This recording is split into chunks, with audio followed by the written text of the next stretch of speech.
Welcome everyone to the 204th Knowledge Seekers Workshop for Thursday, December 28th, 2017.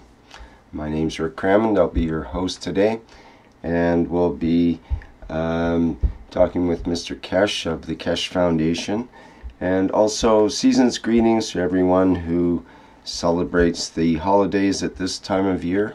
And this will be our last show of 2017. So thank you everybody for being with us through this year. It's been a fantastic year with lots of changes and lots of news happening from the Kesh Foundation. As for Mr. Kesh, I think he's ready in the background here, and he's told me that he doesn't listen to the news. Yet I think it's because he's too busy making the news. Mr. Kesh, are you there?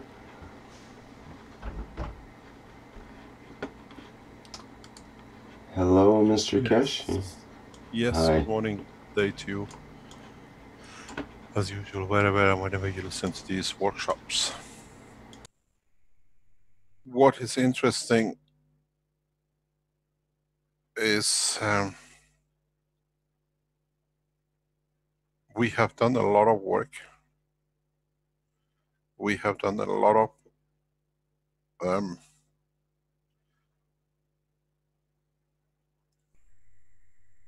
soul searching now that we have started teaching about the essence of the creation of man.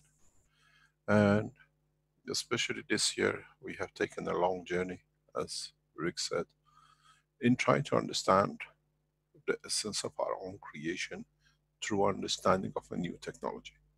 That there is no myth, there is nothing because somebody says so, but because we understand ourselves, who we are, what we are, how we are made of, what we are made of, and what is the destiny for us once we leave the physical world in the essence of the body of the man.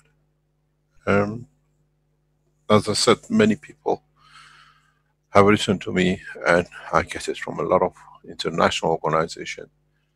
Can you stop mixing the soul of the man with the science? In that case, we can support you because the science makes sense, but there cannot be a connection between the science and religion. And I explained to them, and I explained to you again and again, that the science of creation has led to the faith of the man, not the faith of the man to the science of creation. And when you understand the science of creation, you come to understand the essence of creation. Why and where we come from and where we go to. And in so many ways, as a human race, we have chosen a very interesting path, an interesting way, and does not matter where man has appeared, always accepted somebody to be higher than him. Somebody has more power than him, and he has called them the god of wind, the god of rain.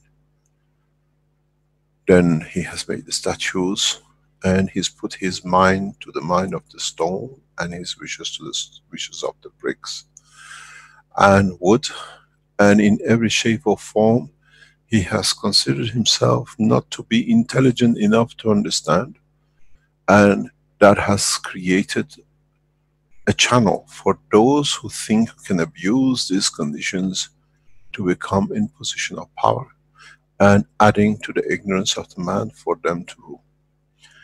In so many ways, interaction of the man in the dimension of understanding his own creation with the creator has known different channels in different ways. And over time, man has learned the science because he's done it himself.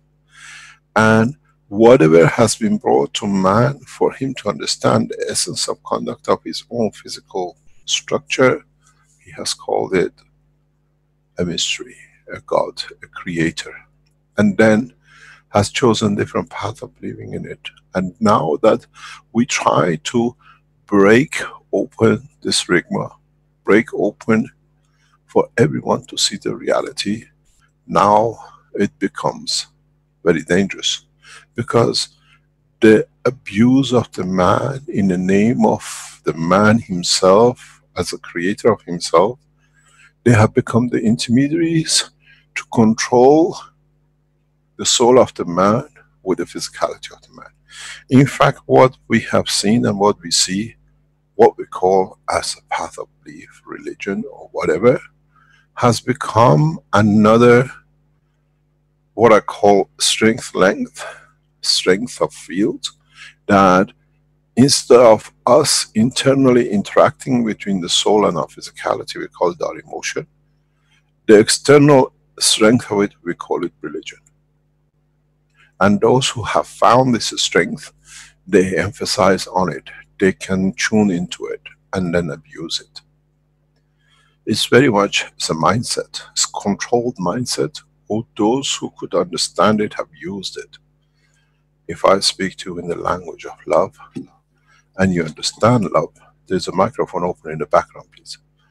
Then you will understand the reality of the fact that you speak, you understand the same strength as me in sharing and giving.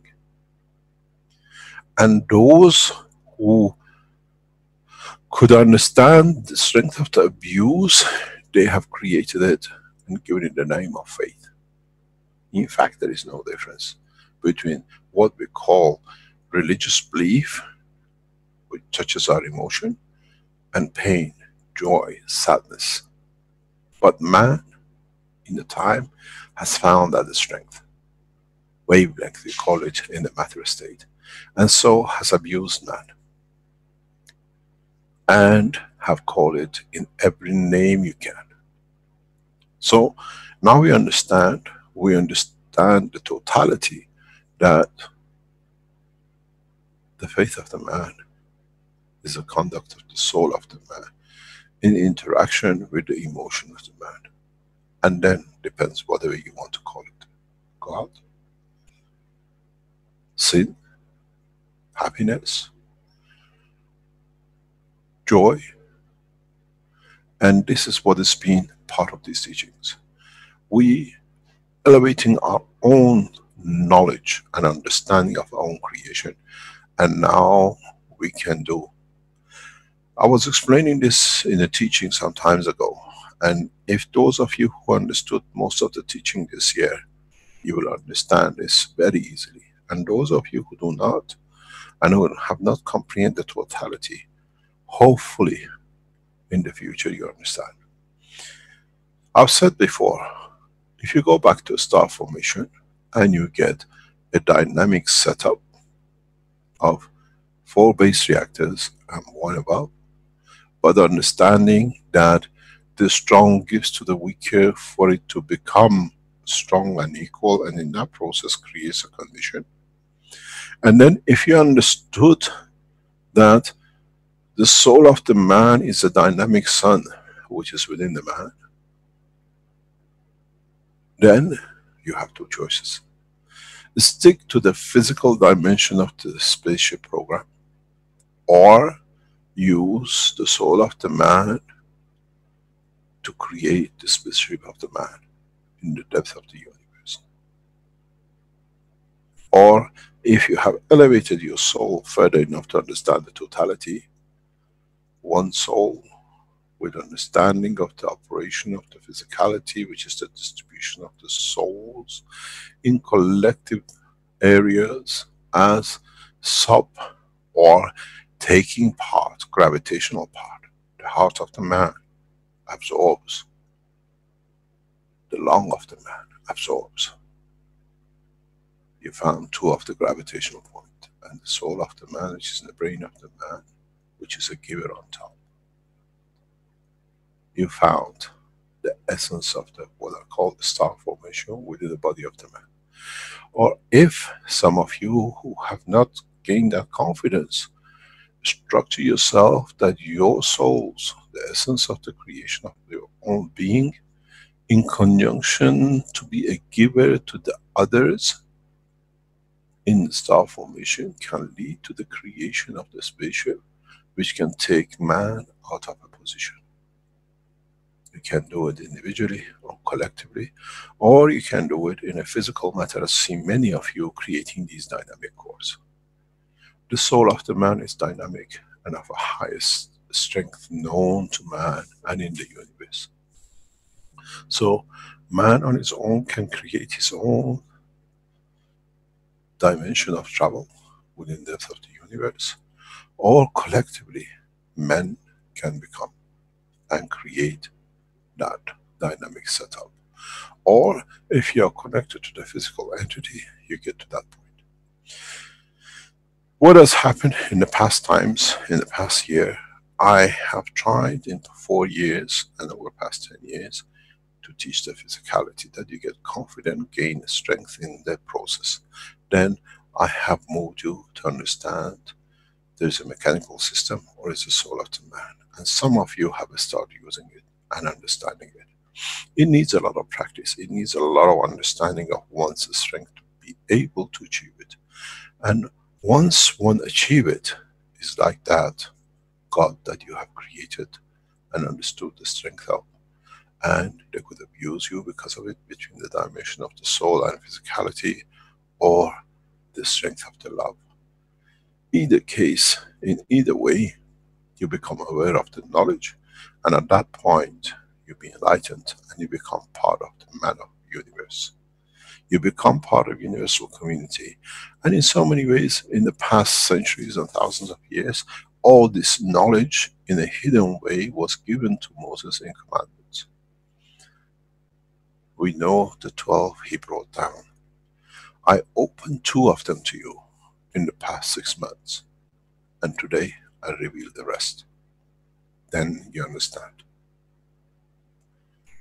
The rest of the commandments will be released today. And then you understand man had the knowledge to reach the point of maturity thousands of years ago. Except the intermediary of those who received the enlightenment, but to the benefit of their own physicality, blocked, destroyed, and ignored. In so many ways, what I would like to do today, I'll let you ask questions, but understand we are not here to speak about nano coating and GANS boxes and dynamic motors. Those will be left to the teaching of KFSSI, the Institute of Teaching of the Keshe Foundation. I'll let you ask questions, and in the process we enlighten each other. That, as it's been said, today is the last teaching or workshop of the 2017. In being enlightened, we started 2018, and in so many ways we should start seeing the changes in all the Keshe Foundation work. In the supporters understanding more and more about the dimension of the soul of the man, and then we cross the line to become members of the universal community.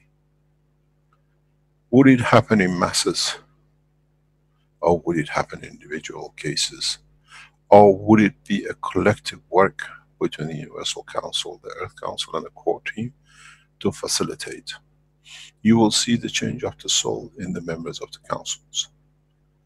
In a specific way and a specific reason, the 2 languages who have used the soul of the man most in the past times will be presented in different way, and you will understand. One is the French and one is the English. And then you understand why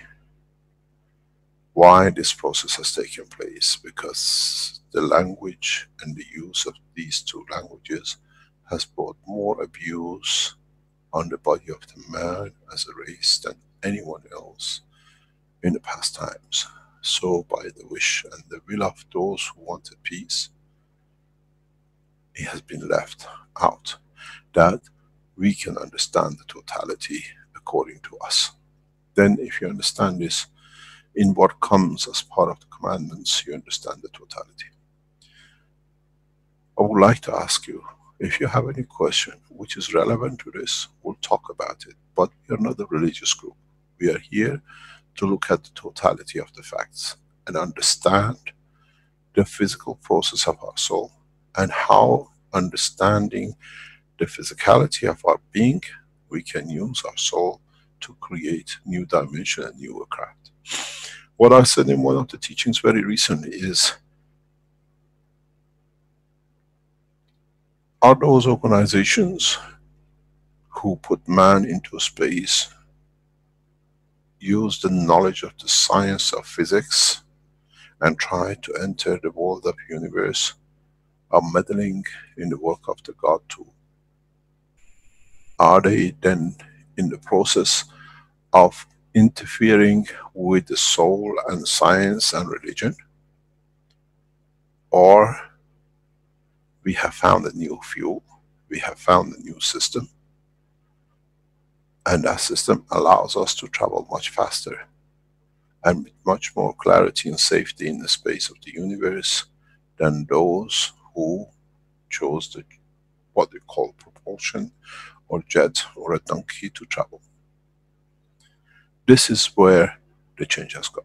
For us to understand, we have access to a new fuel, to new system, to new motor, which you like to call it the soul of the man. And this time we don't need a captain, we don't need an astronaut to take us there, but we can do it because we understand the process, we understood the creation of the ganses and the field forces, and how to convert the gans to matter state. And through that process, we have become the new generation of who bring the science and religion together and make one out of it. This is where the fear of those who threaten these teachings is, that now the generation, the production, the understanding of the new fuel and new system is an industrial revolution in the soul of the man and the physicality of the man. And there are many of those who do not like to see this, as they lose control, because they have to become part of one, and they become part of one.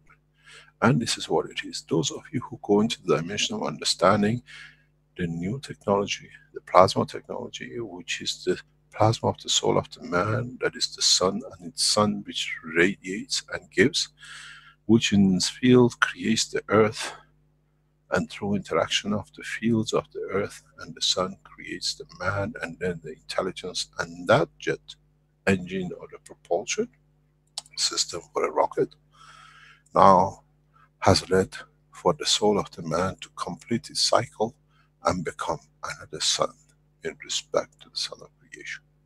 And that's what is the problem with all these teachings. That now you have become the scientists of the whole knowledge, because you understand the basic, you understood, you made the ganses, you saw the fields, you've seen the reaction of your body to the fields, and now we have matured to become man of space. Many of us, many of us will cross this line in 2018 Christian calendar. Many of us will start the space travels in different shape and form. We promise 2018 will make wine on Mars. It says 2018 travel to Mars. Shuttle Mars will be served. The knowledge is there. Go back on the pages of the Keshe Foundation, Travel into Space. It's a line which is put in there. This is how man has advanced in such a short time. And we knew 2018 is the time for it. It's us who can fail or succeed according to our own path of belief. A lot of things have changed. A lot of us would like to understand more, and a lot of us will walk away because we don't see ourselves to be worthy of being the man of the space. But listen to the rest of the commandments which are going to be released today. Moses brought 12, and now released the other 10. 2 has been given. There are 2 hidden, that when you mature to become the man of universe, you receive those 2 through your own soul. Then the 24 commandments are complete.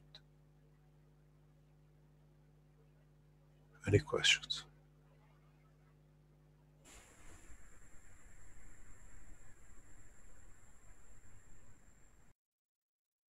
Good morning, Mr. Cash. What was the first 2 one you talked about before? Can you go over it, please? No, it's for you. It's in the teaching in past few weeks. Or in the past few weeks, okay.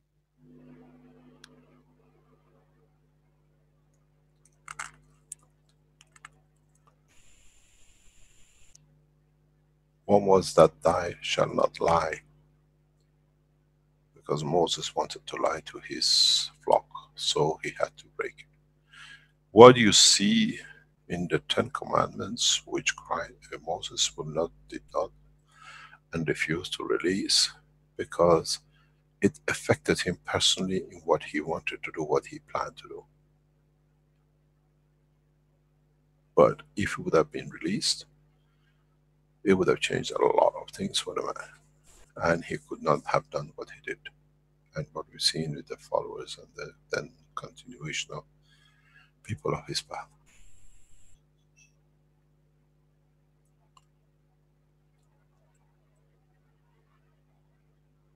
Any questions? Yes, Jalal would like to ask a question. You want to go ahead, Jalal?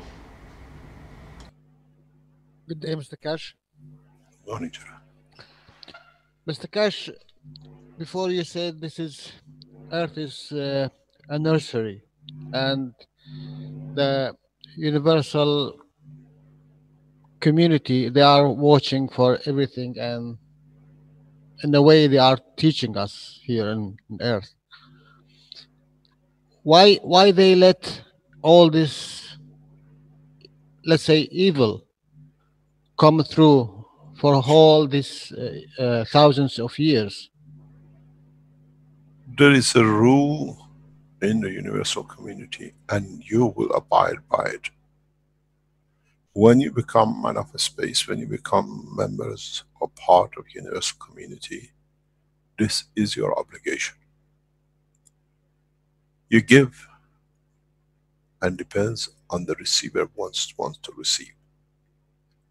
You never interfere.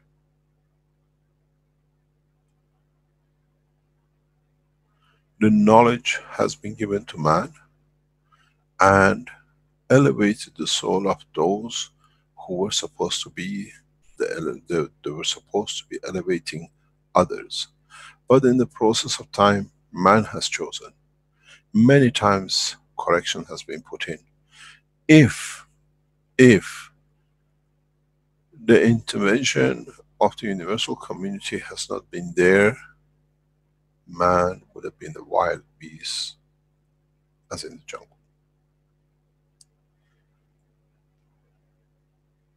You got to understand something very, very interesting regarding the soul of the man and the physicality of the man. The way the soul of the man and soul of the physicality of the man is positioned and he has processed itself has led to a given intelligence. And that intelligence has a common denominator with the rest of the universal community. It's not just that because you can walk on 2 legs, you gather the intelligence. It's because of the combination of interaction of fields. And in some strength, you can receive the universal energy fields. But the enlightenment is depending on the man. And this is what I've said in a different word for such a long time. People take from this technology according to their intelligence. Many of the men of earth who possessed or reached the position of understanding the totality have already become man of universe. Many over centuries. And those, as I said, who were used or abused through the path of weakness, but they understood the strength or the strength field of the emotion of weakness of the man, they have brought in different lies. This is why from the beginning we always said we are not a religious group. We have nothing to do with the faith, because the faith is the understanding of the soul of the man by the man himself in the dimension of his physicality. So, we are not a religious group. We never become, because we carry the science of universe. The knowledge man received, all of us, from the day of our creation of our soul, received the messages of what is being given to the others to be peaceful. It's us who has decided the difference. It's us who decide the limitation of where and how much of it we want to go. We are beautiful people, we are such a gorgeous lovers to our lovers, and then the same man becomes the worst enemy to the others. So we chose. It's not that we were left alone. The option, the clarity is with the man. How come you worship and love one child and hate the other? But you were the creator of both. So you chose, not the children. So is the same with the love of God, which is you, the creator of it. Man received the message from the beginning through his creation. He chose how to handle it and how to ignore it, because the term of physicality to him was something could touch and feel and was tangible and it was perfect for him.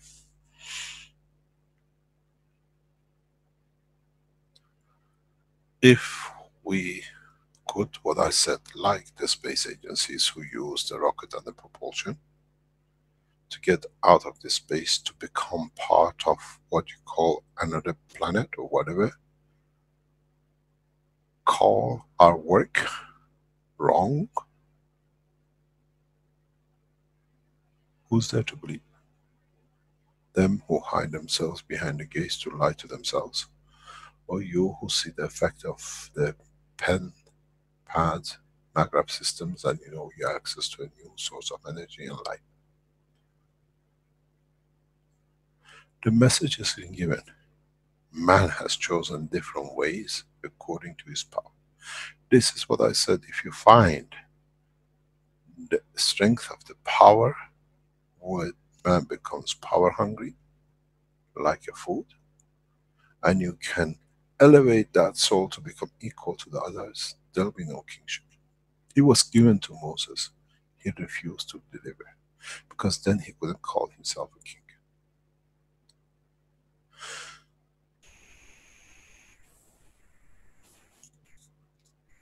Any other question? Yes, I have a question. Good morning, Mr. Kesh. This is Gatwa. Good morning, Dr. Kato. I'm looking at the star formation within our bodies, and you mentioned that the soul would be the sun, one of the reactors, which is a giver. The heart is a receiver, so it's gravitational, and the lungs are gravitational too. Which would be the fourth reactor, or does the lung act as two reactors? Long access to reactors. Go back to the previous teachings. Thank you very much, Mr. Kesh. You're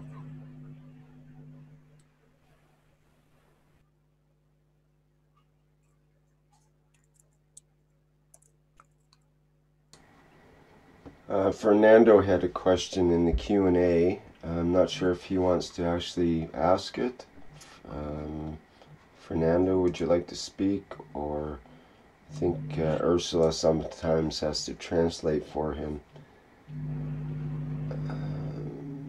He had his hand up before. I'll allow him to talk. and see if he'd like to ask his question.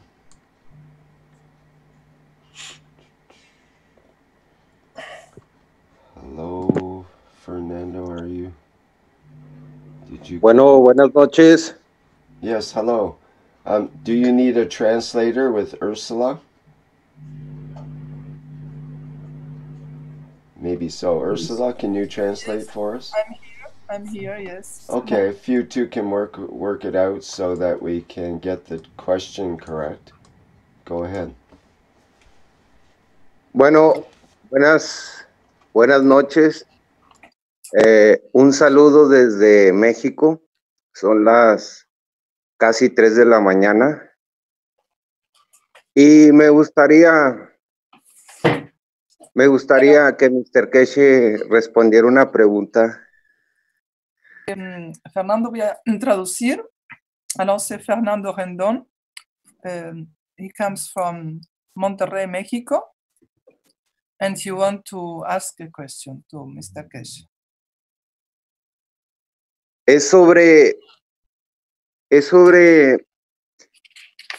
el Mesías, sobre por qué es tan complicado que las personas entiendan o comprendan que somos mensajeros de la paz a través de este conocimiento. Espera. The question is, why so many people has difficulties to understand that we are all Messiah? Todos somos mensajeros de la paz.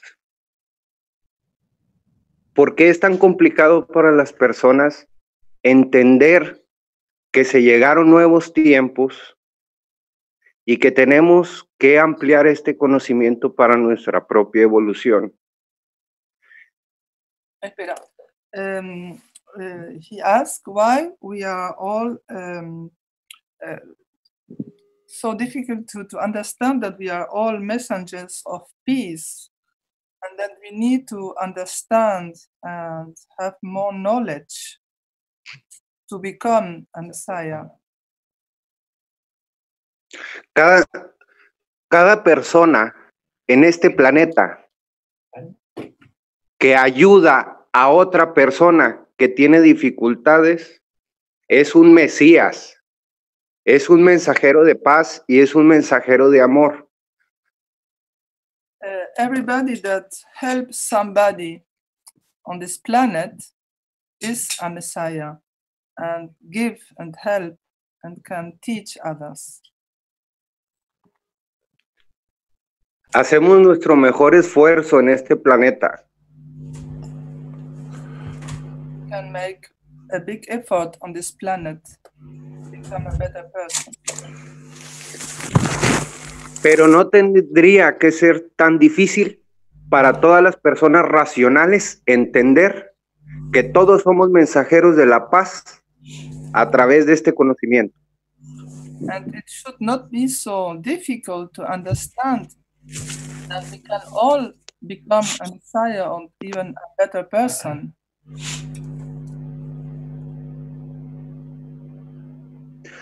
Venimos a servir y no a ser servidos. We come here to serve and not to be served. Y vamos a elevar nuestras almas a través de entender que estamos aquí para ayudar a los demás. Muchas gracias. And we will elevate our souls in giving and helping others. Thank you to all.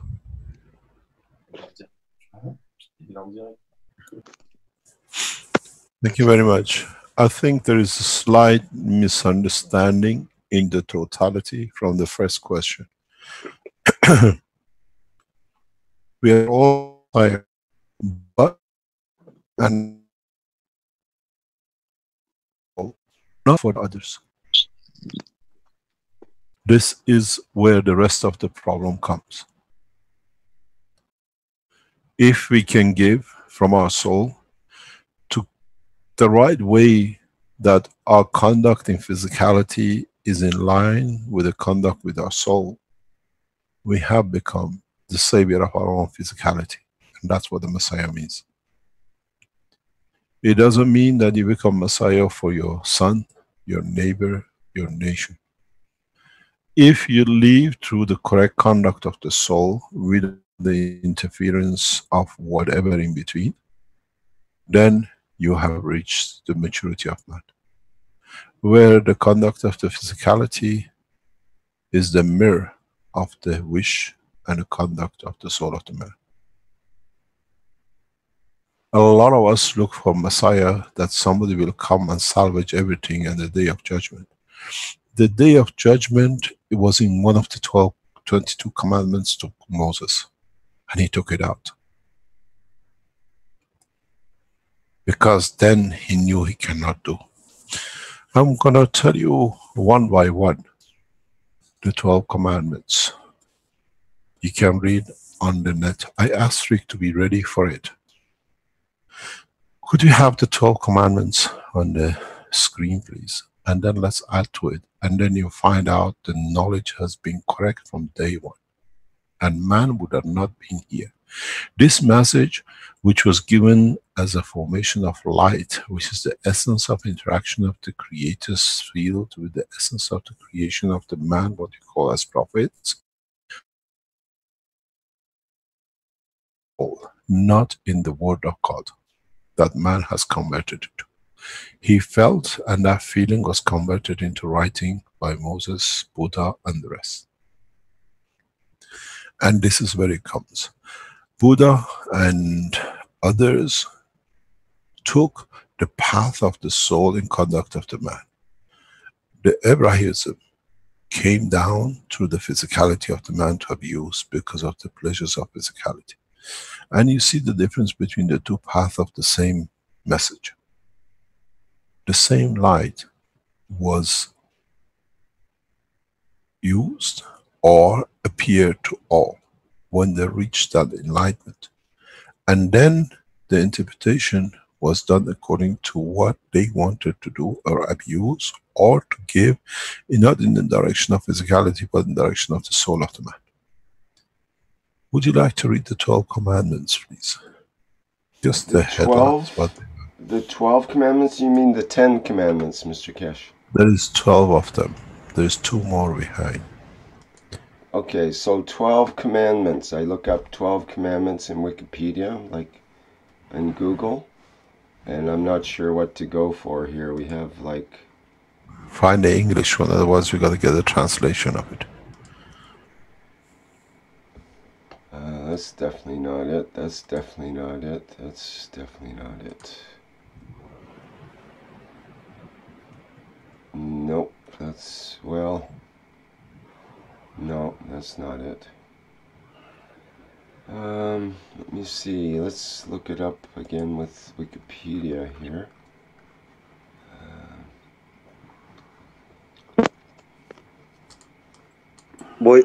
Disculpen. Read the 10 commandments and then we carry on, if that is easier to find. Okay.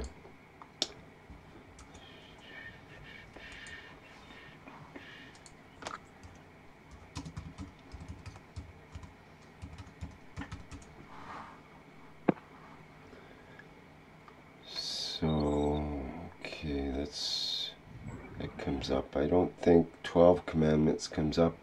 They have 10 here. And do you want to look at any particular... Read it one by one. No, just read the 10. Okay, it shows them here. Maybe I can make this bigger. Try and make it a bit bigger. There we go. Okay, it says the 10 commandments. I am the Lord thy God. No other gods before me. No graven images or likenesses. Not take the Lord's name in vain. Remember the Sabbath day. Honor thy father and thy mother. Thou shalt not kill. Thou shalt not commit adultery. Thou shalt not steal. Thou shalt not bear false witness. and thou shalt not covet.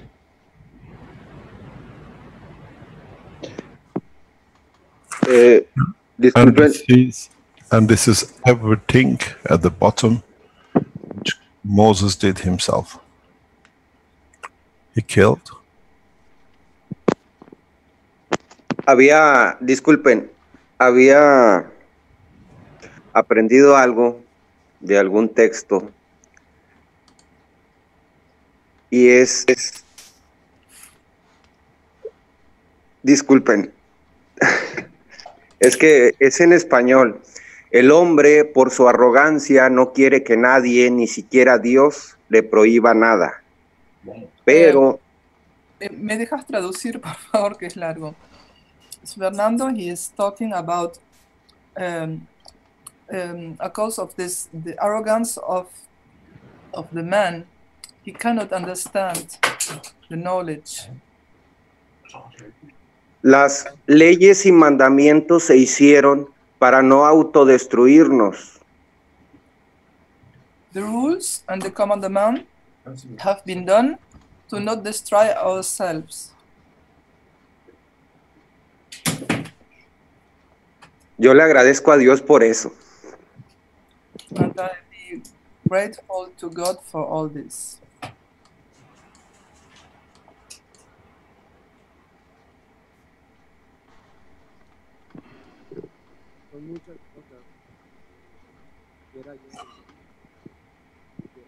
Okay, he's in the background somewhere. Would you like to close the microphone there? If you look, go back to the ones which are there one by one. If you can go back to the 10 above. They were initially, when he was brought down by Moses, he brought 12. And in the process of running his affair, the way he destroyed the other 10, he got rid of 2 more because he would not fit into it. One was, thou shalt not steal. And he killed a lot and he stole a lot. Thou shalt not be adulterous. He killed men of villages and kept the women, which are all married to men, and he took them as his whatever. And he broke everything which he brought with him, every promise. Even it goes to the state of calling himself whatever. In the process, what he did not bring was one, thou shalt not lie. He destroyed one of the first tablets he destroyed was that. Because if he was to rule, he could not tell them that he had more. So that was the first thing he destroyed. One of the commandments to him was that thou shalt not judge. No one except himself. And not to be judged by no one. Because he knew if they will judge him for the lies and what is done, then he cannot do the job. What he did to acquire more physicality power. And the other one to him, the fourth one, was thou shalt be equal to others and do not consider thyself higher or lower than them. Which means when you are equal, there was no leader, there was no kingship. And he could not do, because he now found the power that he could do what he wanted to do. So if he would have listened, we would have seen there would have been no kingship, as we said from the beginning, as we are all equal in soul. Our physicality decides the happiness, satisfaction of our soul. He says, thou shalt not touch or carry no arms to defend or to kill another. He took this out because he wanted to use arms to achieve what he wanted. He says, thou shalt be at peace with oneself, with thy neighbor, his tribe and tribes. He could not invade and kill if he was at peace. So this had to be destroyed, because he could not do the coveting which he did. Desire of other women in other places which he knew they exist and they were more beautiful. To be able to covet, he destroyed this command.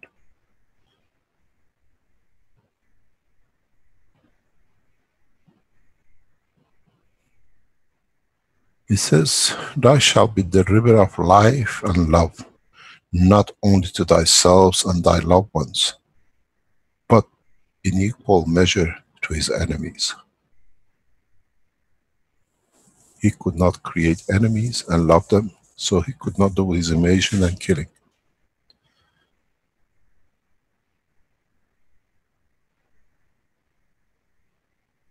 Thou shalt not accept no path, except the path of his own soul to his creator.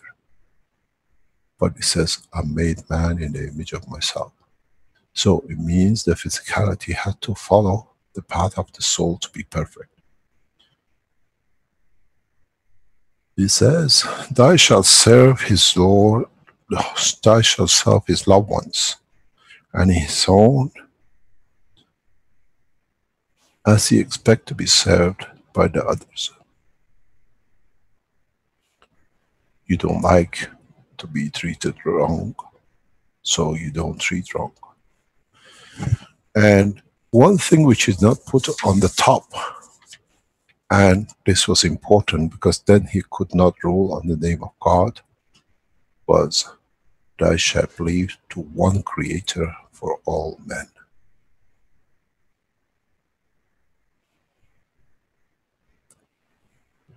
Then if this would have done, we wouldn't have the religions which came after him, because he took the most important part out of the whole equation of peace of man and elevation of the soul of the man. Thou shalt believe in one creator for all men. Then we don't call one Jew, one Christian, one Buddhist, because at the end it's all made to one. And this is what I said past couple of weeks as President of the United States said, we moved the capital into Jerusalem. That the true essence of the first order of the, what we call the tablet, was this. Then all becomes one. Then there is no religion, different path, we all call it God. And he took it out, because then he couldn't say to the others, you're different, then I have to change you because of what I believe and what I received.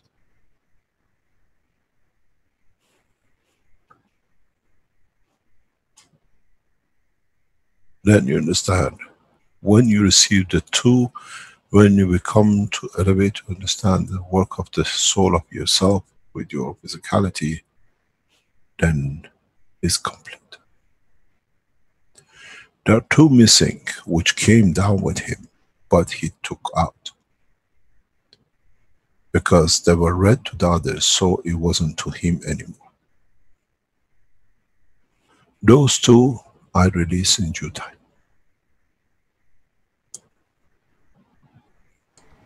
And then you understand the circle is complete.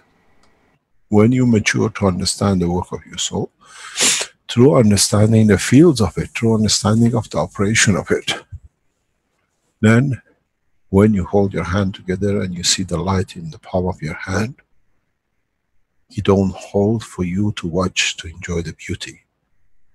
You give to one who's needed, that he can receive from it what he needs, that he sees the same light as you. The maturity of the soul of the man. The missing commandments of Christ, or what I call Moses, is complete. So we finish with the old cycle and we start with a new. Because with the new what we have taught, it means we start understanding the commandments of the universe. Which is what? Which is the totality of the 24.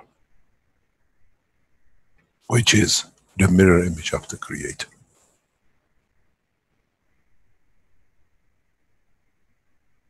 It says, I made man in the image of myself.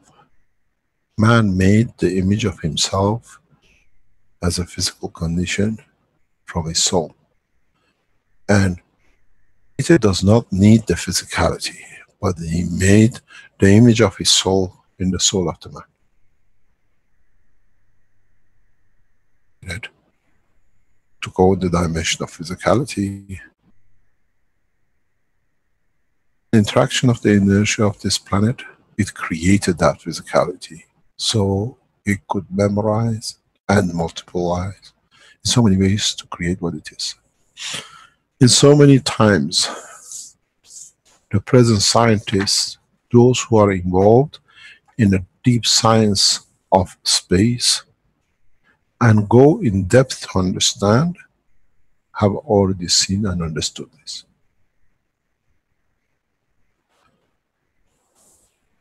Many philosophers of East have reached this point because through the path of the belief through Buddha and the rest, they elevated their soul, not their physicality.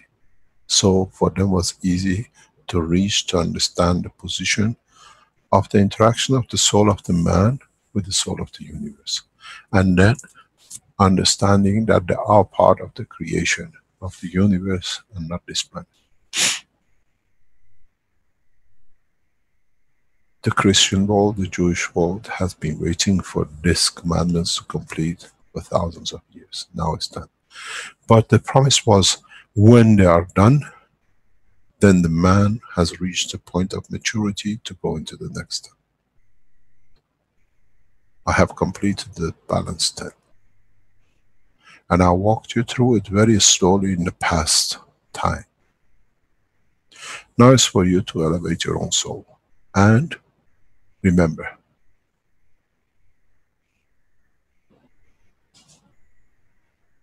do not judge and not allow no one to judge you. Do not become arrogant as you are equal. Then there is no kingship. As men you are all equal. Then you are all kings. The king of your own physicality and your own soul, and no one else. Then you understand, when you are equal and you are no king to no one, there is no need for armies and no need for killing.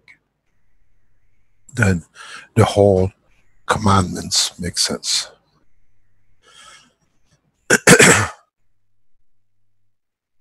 There is the last one, which a lot of people don't understand the true essence of it. It says, thou shalt not covet. Mr. Kesh, there is a list of 12 commandments that I've found that has been suggested to me by a couple of people.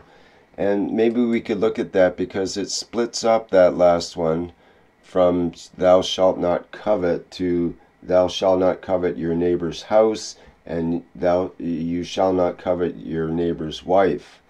So maybe I could show that and you could talk about that. No, because we stick to one because okay. that is...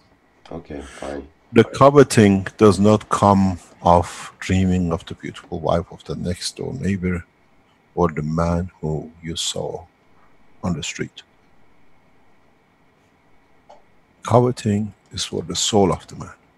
Because the Christ took the second commandment, I spoke about the soul 2-3 teaching before. The coveting comes from, I want the soul like him to be as good as him. Not, I serve to become the giver, that he becomes better than me. The coveting is not a physical coveting that a lot of people talk about, dreaming of. Because Most of these commandments were taken out of context, destroyed by Moses. It was not completed.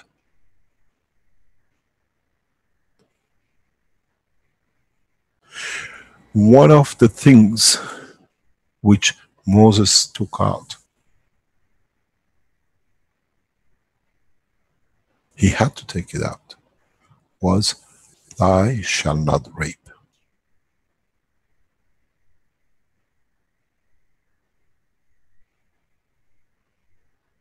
And we know why he took it out. At the beginning when he brought, and then when it happened in his time,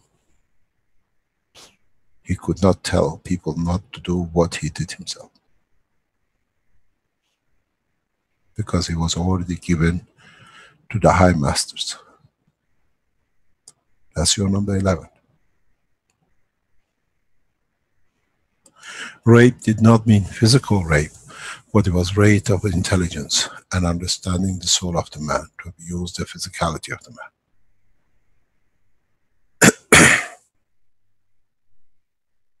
That's simple. Now put the 21 you have up to now. You will understand easily the 22nd. And the 2 will come on the maturity of time when you enter the universal community, in understanding by the elevation of your soul. I have completed the 22 commandments. The cycle of prophet of the past is complete. But those who understood and chose the path of advice, but in so many ways applies the same to Buddha and the rest. But take the physical part out and listen and read these in the essence of the soul of the man. Because it says, the first one he received was, "Thou shalt believe in one creator for all men." Then how could he divide those who are his followers and follow his God, and those who do not?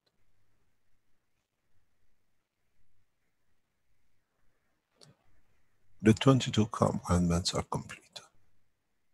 Totally complete. And these are what was given to Moses thousands of years ago, and it's been given to every man who was enlightened to understand the true creation.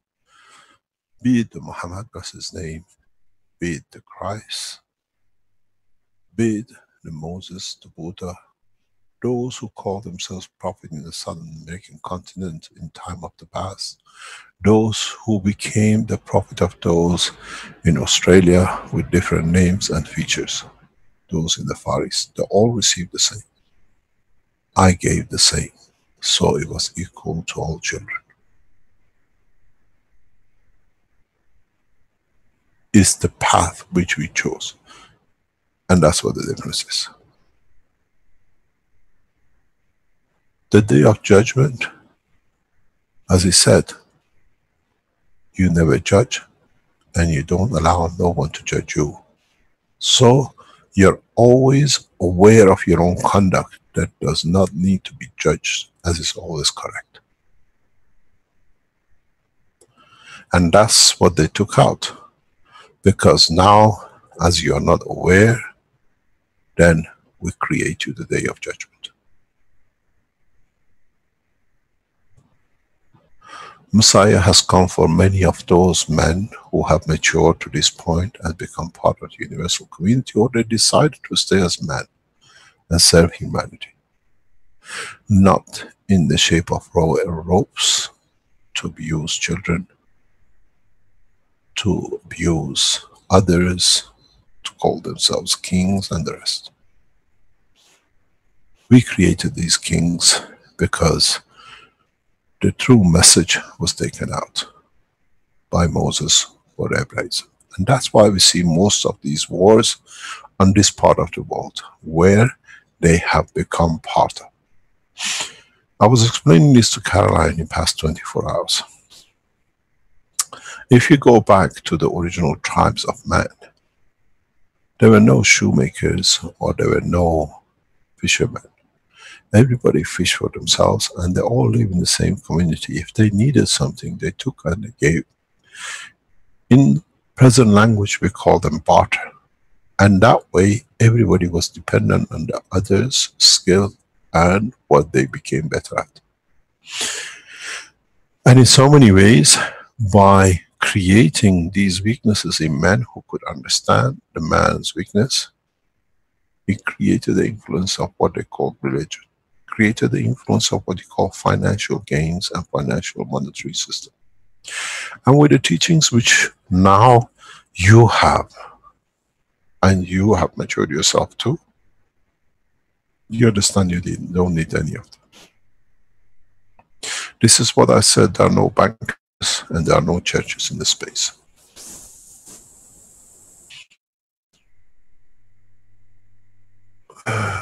Now, it is for us to understand the totality. As I said, I've done my job. I'll teach you more till more of you become mature in understanding the operation of your soul and conversion of the strength of your soul, if you are man of physicality, to confirm your power of becoming mature to understanding of the totality. I teach. It's for you to understand according to your intelligence. And we're all intelligent in equal measure. It's the fear which is put within us by those who abuse our souls in line and connection with our physicality, which has stopped us to open and understand more of ourselves. You don't need no prophet to be enlightened with the light of the Creator and become the creator of the light yourself. Your soul is the mirror image of the soul of the Creator. It depends how you turn the angle of that mirror, that how bright the light of the soul of the man will shine. That's all.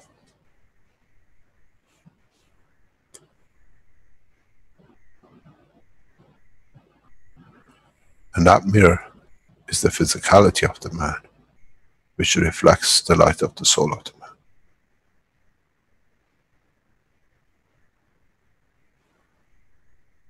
The more you become aligned with the correct, what I call path of life, the more the line of the sun becomes in line with the sun of the soul of the man and shines the same as the light of the Creator. I'm made man in the image of myself. You need a mirror to see the image. And you need to have a mirror, which is the physicality of the man, to understand the position and the conduct of the soul of the man in respect to his physicality and the soul of the Creator. Blessed are those souls who understood.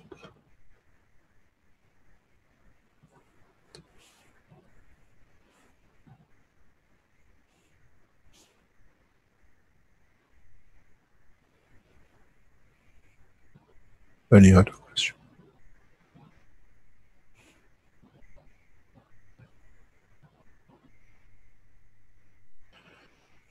The commandment number 12, which Moses took out, was that the man feeds his loved ones the same as with his enemies.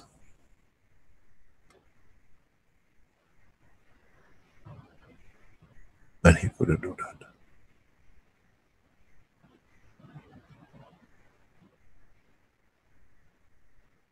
The food was not the food of physicality, it was the food of love, the food of giving from one soul.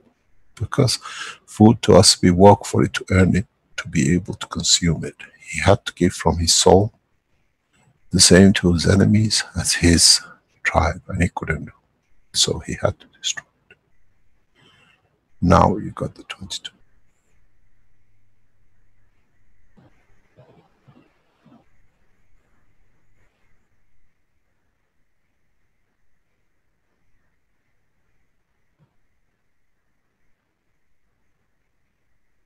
Mr. Cash, Yes, Gerald.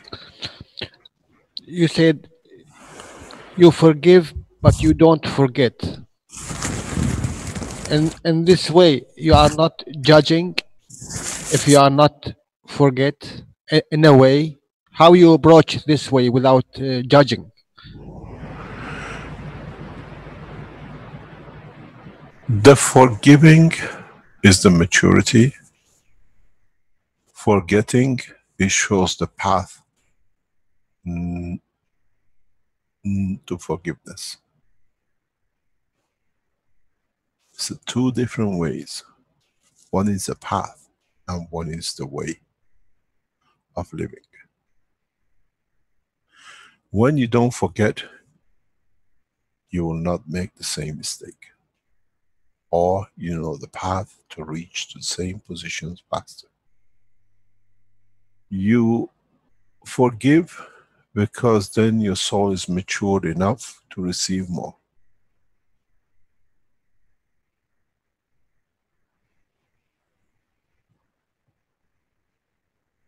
Is a two clear point. One is the path and one is the destination.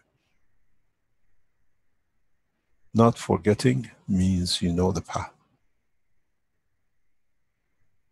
Forgiving is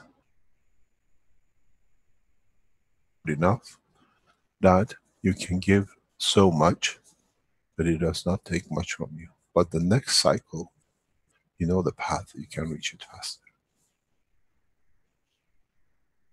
So that means you can choose a different path to approach. Yes. Okay. But if you have seen what the end result has been, you choose. Do I want to go this path to get to the same place, or the other path to get to the same target as I want? In Italian, say, all roads end up in Rome.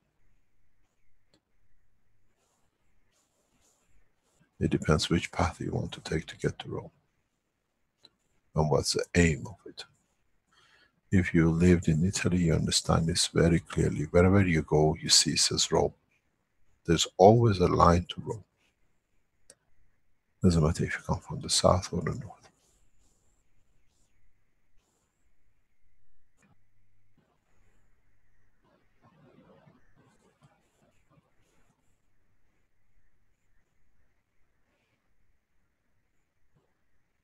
Any other question?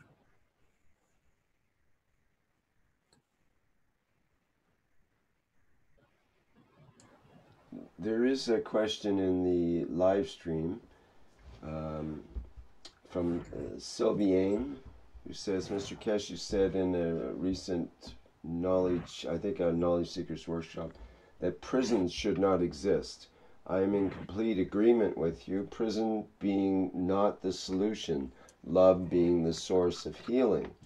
But we are in a period of transition.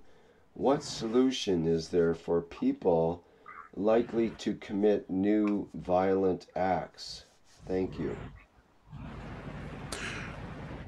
In so many ways, if you go to the teaching and listen very deeply, prison is the body of the man.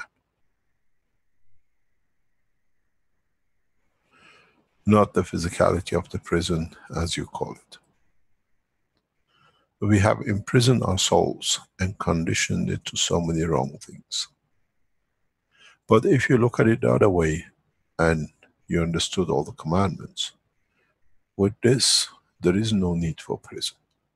That one can be in charge or in control of the other. That no one will do wrong. This is what I said. If all these were taught from the beginning to the man, crime. We always want to be better than we have more. But if we realize we are equal, we serve to give more for the others to be equal as us. It's not philanthropy through the soul. It's understanding that giving through your soul, you have achieved to enlighten and elevate the others. In the past few, especially last week, I explained that a lot of knowledge seekers have started selling goods without certification or whatever, and some of them got very upset that you have told us blah blah and da da da. Yes, but I told you to teach. I didn't tell you to sell my teaching. It's a big difference. How many of you who start selling the ganses or whatever, you put a note with it? This is a gift. You paid for my time, but this is the way you do it yourself, and you teach it to the others. No, you just spend for the financial gain. You already have failed because never understood the totality. And then they get upset. You ask us for people to report us to the authorities and the rest if we do this and that. Of course, you were taught to share. You were not taught to sell in my name and then change names just to suit. This is the path. A lot of people have become merchant of death in the past, in the name of the kings and the rest.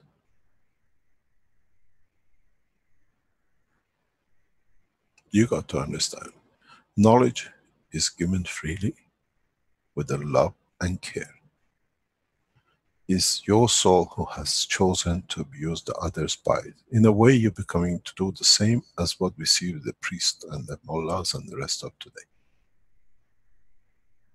The only difference is you have found instead of the bread to be the body of Christ and the wine to be his blood, the ganses and the patches and the pads.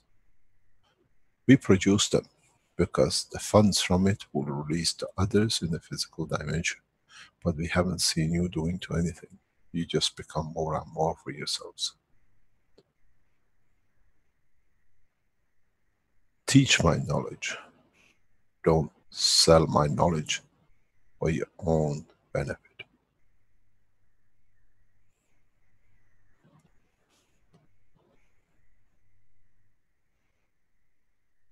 Then you understand the message.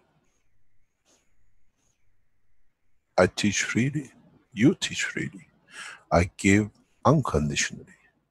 I give without judgment. Who's listening? Are these people good, bad, or whatever? I don't judge. And I don't expect you to judge me, because if you were a correct judge, you would have judged yourself first. We have to be in control of our work, not others to judge us. Because then they bring their own, what I call feeble, misguided works into it.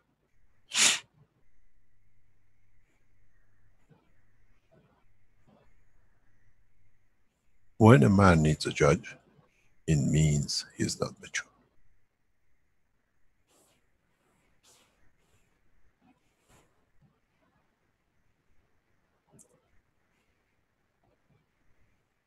Rakesh, Yes, Asajja. who's going to collect the Wikipedia now? Keshe Foundation has own Wikipedia. Correct it there and add to it. It's not correction, it's adding. Yeah, I meant adding. Yeah. Keshe Foundation has own Wikipedia.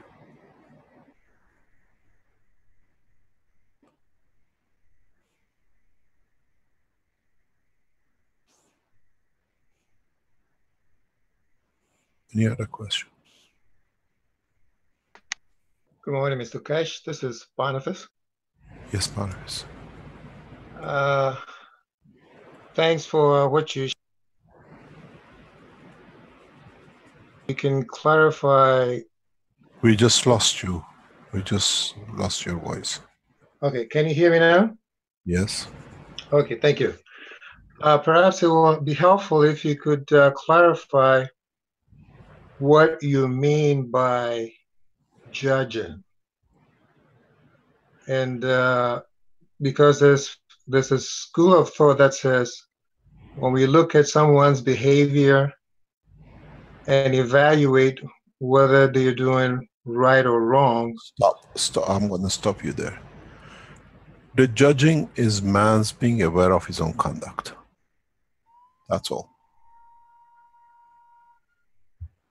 true conduct, not what he imagines to be. A lot of us do sins, as you call it, and we find an excuse to do it. So we already have judged ourselves, and we have found a judgment to pass that there is a reason for it. That's all. Okay, so if I may elaborate on my question a little bit. When people are selling your teaching, you know, like the Ganses and whatnot, and you are pointing out that, you know, they're doing something that they're not supposed to be doing, is that not judging? No, that's my prerogative, it's my knowledge. It's them who came to me, not me to them. I don't judge. The judgment is for them to decide what they do, right or wrong.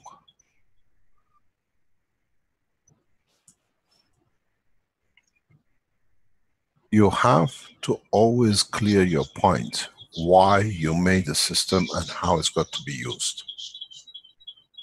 For the person who uses your system, you made a computer, you made a machine or whatever, it's not a judgment. You give the instruction, the manual. We gave the manual. That was, this is the process, and teach it. If you have to put your time and make it, to teach it, then you follow the process. Not just taking the part of the teaching out and just make it to make profit out of it. We didn't say stop making anything. We said two things very clear.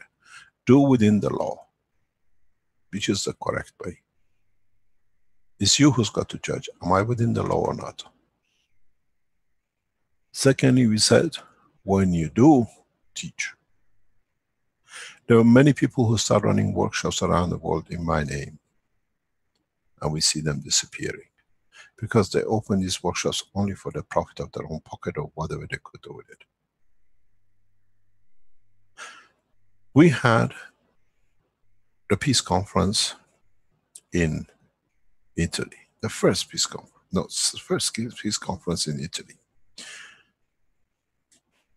And I put the books, my 3 books, on the table outside, and I put a cup next to it. I didn't put the man to sell the books. I said, if you need it, you take it free. You pay for what you value it. It's for the man to judge. Am I going to take the book? I want to learn knowledge. I can afford it, but I want to see what it is. Or I pay for it because then I read it because I paid for it. I did not judge who's going to take it, has got the money to pay or not, or who has no money, takes it because he needs the knowledge.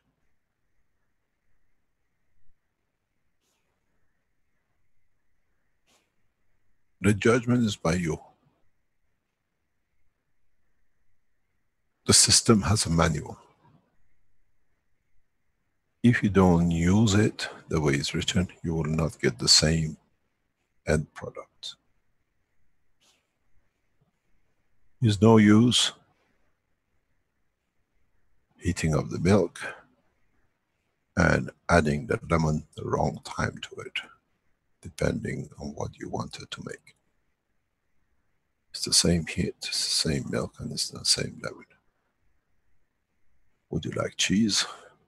Would you like something else from it? It's you who decided which way to go. My work has a manual. You want to reach it, to achieve it, follow the way the instruction is on the manual. Serve, share. And if I share and serve, this is what I get, what I need for it, then it's for those who accept it to share with you. But always share my knowledge with every manual, every piece you sell. Not to become the priest that they have to come to the same church again, the same. This is what you all missed, and I kept on saying to many people. Teach in your workshops to those really who come, and let them do. Not make the workshops a banking system for them. And then they sell products with it. It's become a cattle market. I'm alive and they're still started abusing it. So if I don't put it correct now, never will be corrected. Doesn't matter who gets bothered. It means they want to carry on with the same path. They want to judge I'm wrong because they've done wrong. Stay within the law. Stay within my instructions, and you will see the gift you receive. Okay, one more try at my question, if you don't mind. Yeah. What word would You you never use? understood the answer. That's why you're trying again, because it doesn't fit into your understanding, because the abuse is there. Okay, so what word would you use to describe those who are not following your instructions? They have to judge themselves. They means they have to understand what they're doing wrong, not me. They have to understand, not me. Then I have to be there to judge every day. They are there with themselves and their souls. Go through all the teaching, not just the part which suits you. Then you can do the abuse. I've seen this many times. If you go to the Iranian history in the present past, there is in the writing of Baha'u'llah, it says, bless his name, one loves not only his nation, but the whole world. And what they do in Iran, they take the whole world out, and it says, Baha'u'llah says not to love your own nation. And they prosecute Iranians, Baha'is for that. Because it suits them that way. But was it the total message?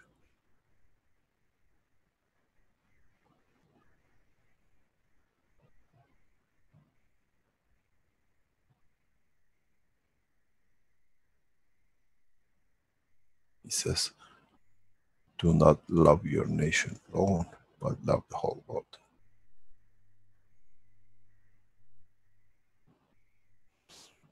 Who's judged and who served?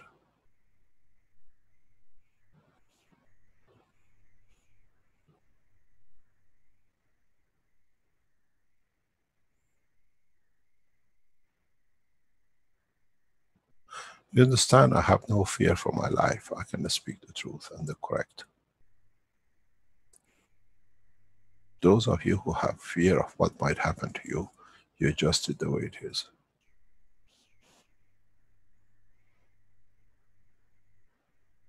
Just to suit you.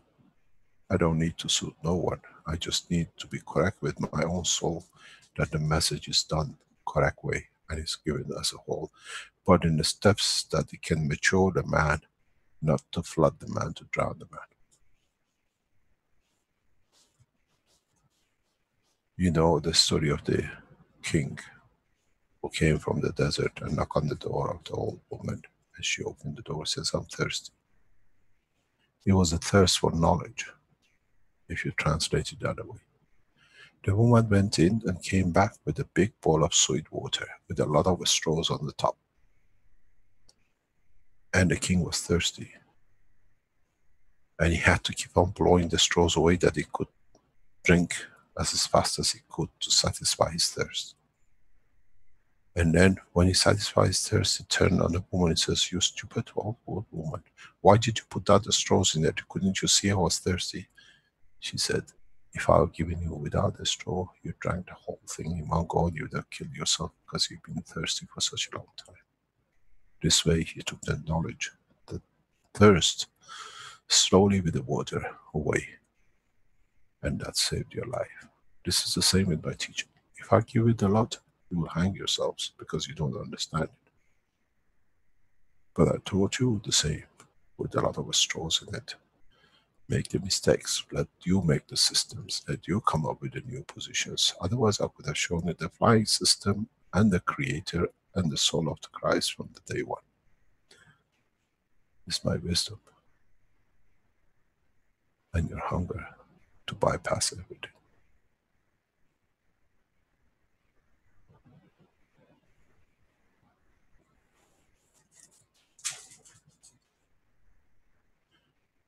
One of the things when you mature in the soul, it says, "Thou shalt not possess."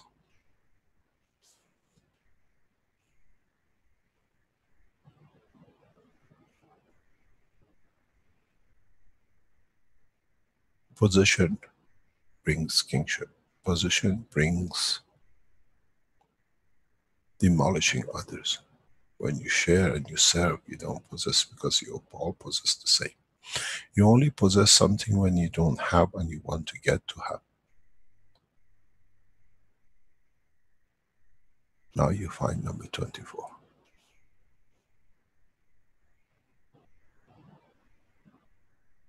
Detachment.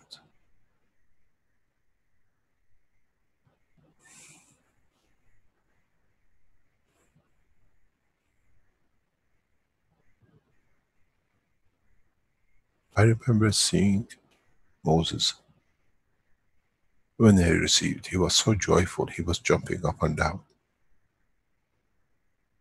And then, at one point, that's why he took time in the mountain.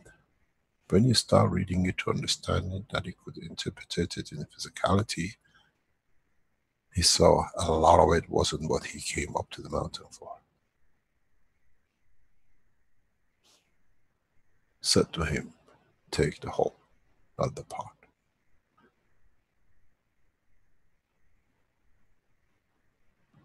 He took the whole, but by pretense of being heavy, he dropped the whole. It wasn't written in a stone, it was carried with his soul. He wrote it down.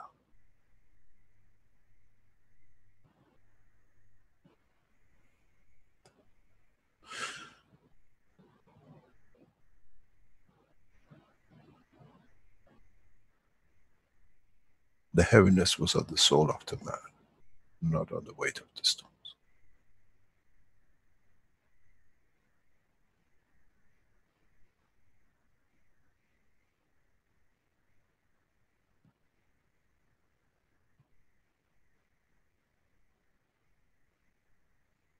Any other question?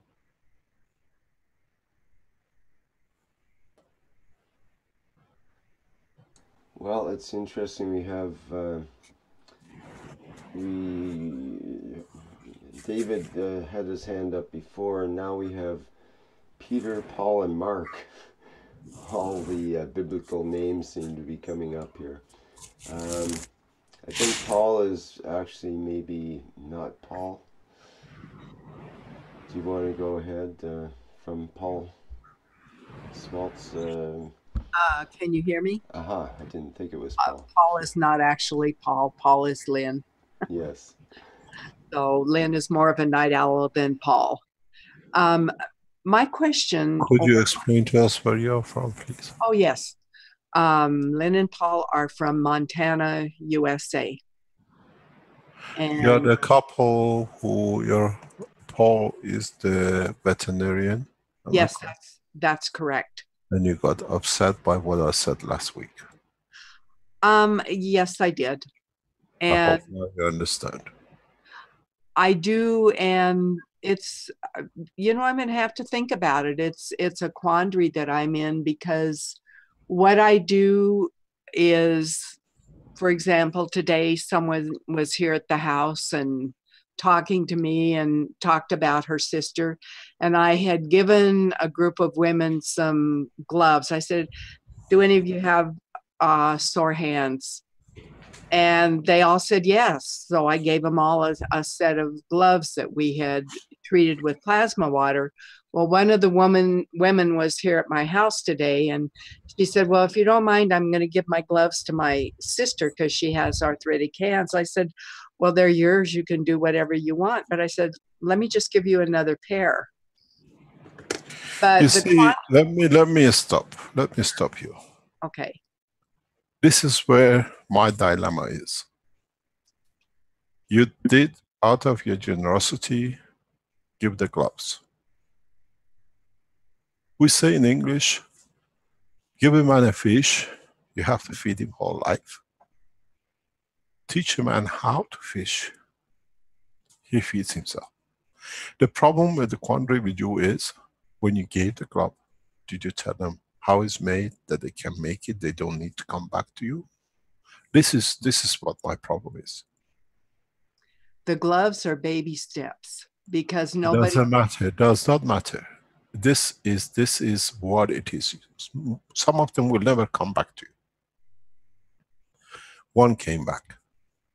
But if they know, because they don't need the glove today, but if they have a pain on the leg, they can't put the gloves on it. They can't wear the gloves. If they have a pain in their, let's say, in their liver or whatever, the glove, because you haven't taught them. This is the problem I have. And I appreciate, I respect both your work, Linda and Paul. I have a lot of respect for your work. But the essence was, don't feed the fish. Teach how to fish. Doesn't matter if you give a fish, till they need the time, they're hungry, they want to catch another fish, to feed themselves. There is no quandary. The quandary is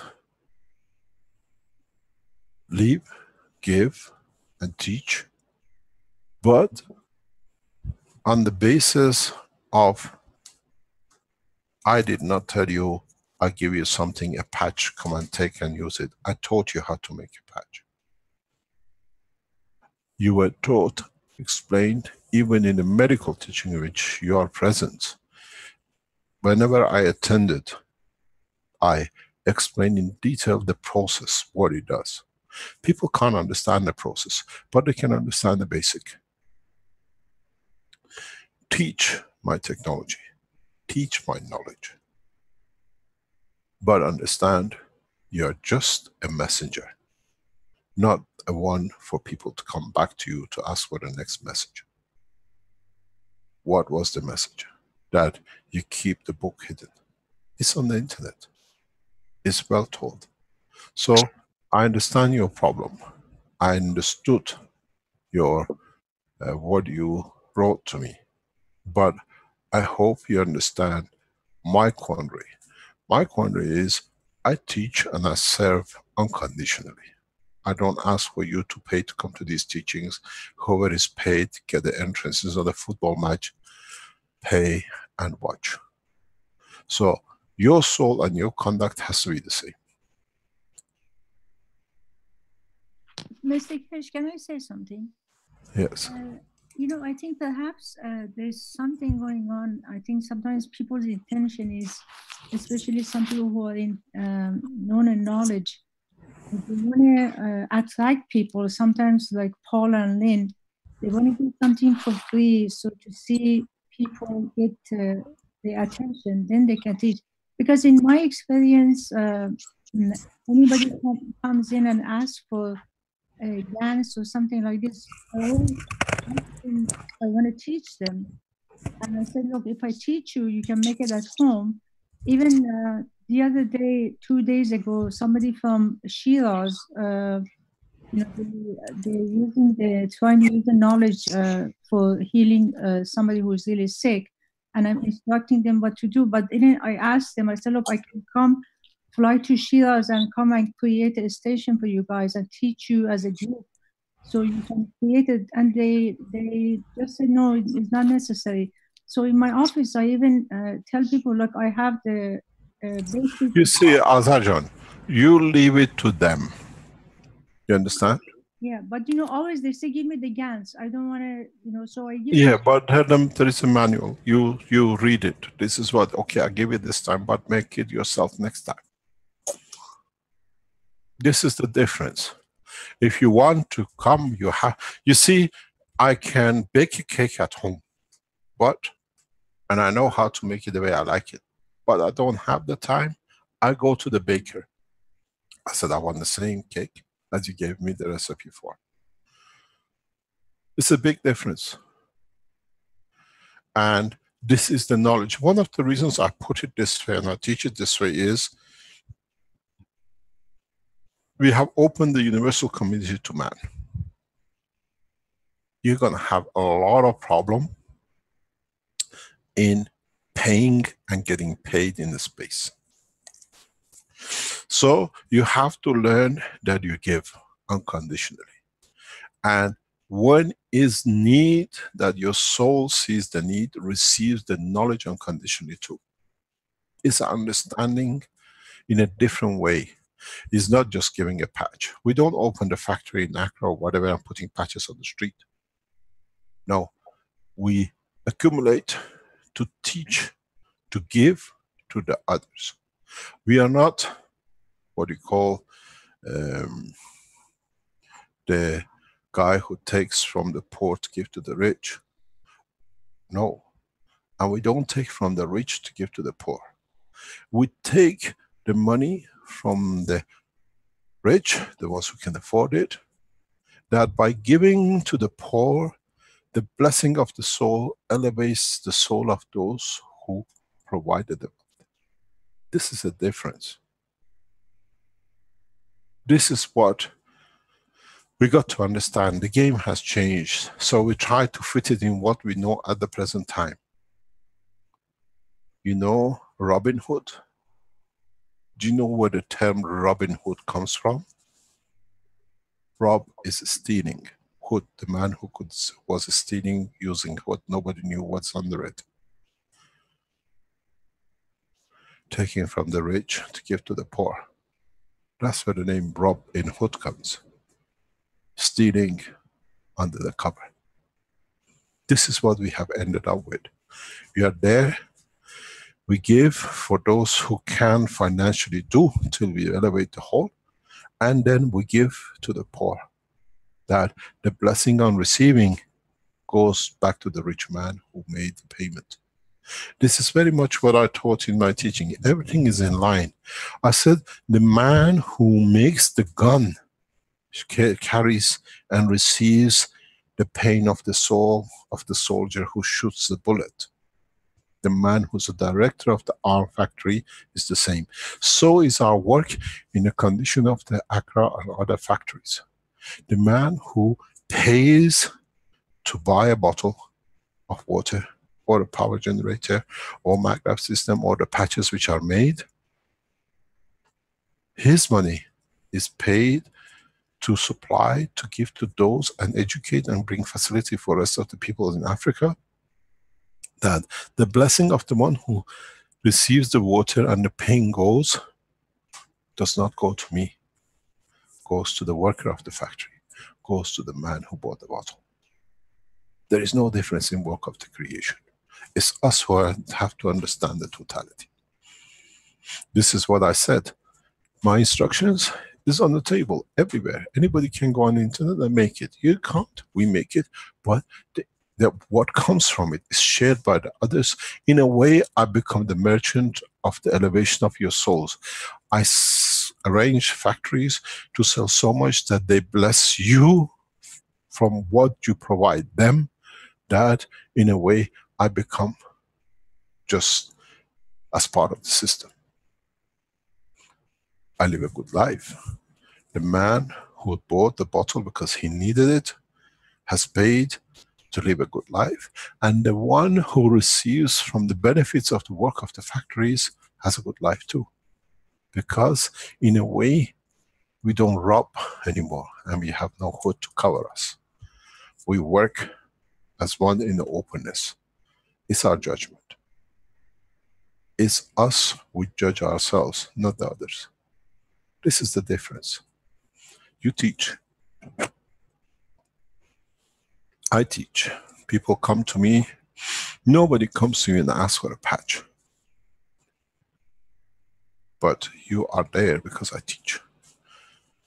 If I make a patch, I give a man a piece of cloth. But with it goes my soul and his level of understanding what he wants to do with it.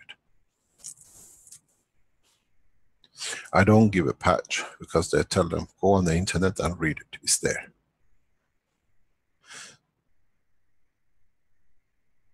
This is how we have to understand the work of the foundation.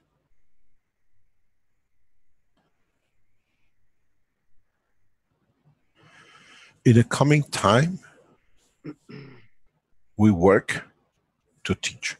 These patches, these maggraph systems, these power supplies are nothing, nothing compared to what you lot can do in the coming time who understand more. You will talk about the old time. You remember we used to make ganses, now they're child play? There is so much more to learn in the process of using these ganses. But the only problem is, you don't teach enough that the more knowledge comes back in that we can all learn more. You want to sell, and when somebody pays for something, does not need to understand how it's made. And that's where the problem is. People have to understand that through this, it's not just the GANs, then they understand the fields you can explain, or they can read that the fields becomes the level of the strength of their soul, and they can elevate their souls. They see the process of the use of the glove or the patch, but understand the fields of it is the field of their own soul. Then they can elevate themselves to become the universal community part of. This is where my problem is. And this is what you do not see. So, Mr. I'm not a philanthropist. Sorry. I'm not a philanthropist. I am a man of God. Because I am God. Because God in our language means the creator. I am the creator of my own physicality. So in that order, I decide how the energies and the fields of my physicality as a creator of me is used. I shall not steal. You cannot steal from what I've decided my physicality to contribute to serve humanity. It's you who want to abuse, but you want to give it a form and conformity that it satisfies you. It's not the shape we put it down. And this is important for all of you to understand. We have a structured society we call nations as one nation. In this society, because of whatever we have brought in conditions, and the new conditions are very easy. It's just me who I have to judge. Nobody else. And it's me who has to be correct, and nobody else. And it's me who has to serve, and nobody else. And that's all.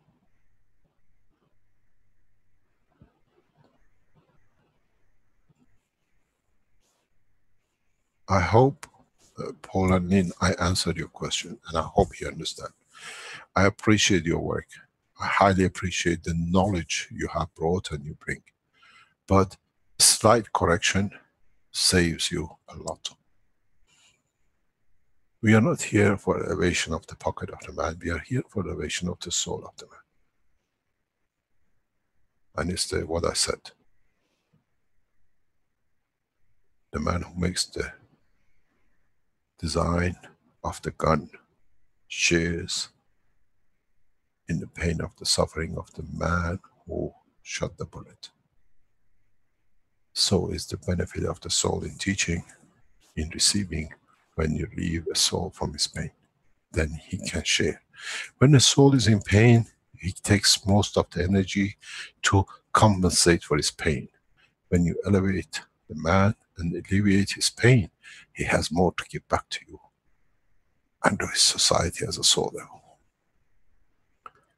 The man with a cancer in bed cannot do anything but to take. When you take a cancer from a mother and she's on the road with her children and educates the next education, the next cycle of man in a correct manner with love and care, we have helped the society in the next cycle. But we save one soul. This is the difference. And the sooner we understand this, the faster we elevate our own soul to enter not only the universal community, but the point of judgment that when we leave the physicality, we go in a balance, not in debt. When we are in debt, we have to find another way to pay for it.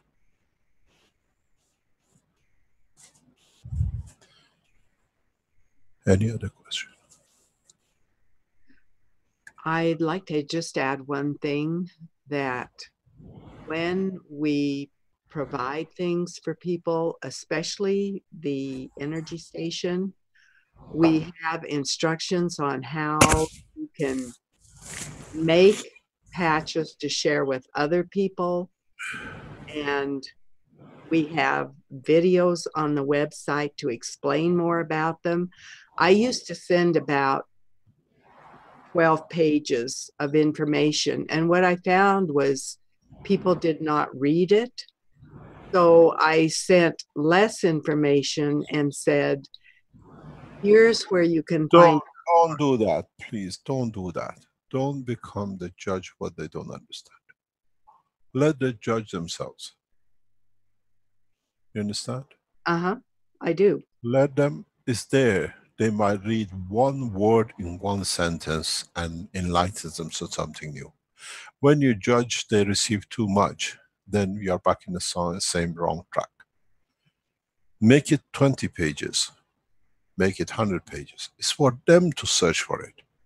This is something which we've been taught the wrong way. Huh? We think people don't understand. Everybody understands everything, but it depends what word suits them. You understand? Mm-hmm. Don't limit that you have or you put.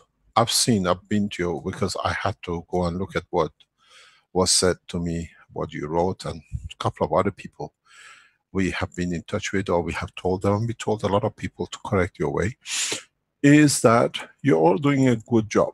You're spreading the knowledge, you're spreading the whole thing. But realize one thing, do not judge who understands what. Leave it to them to understand what they judge themselves for.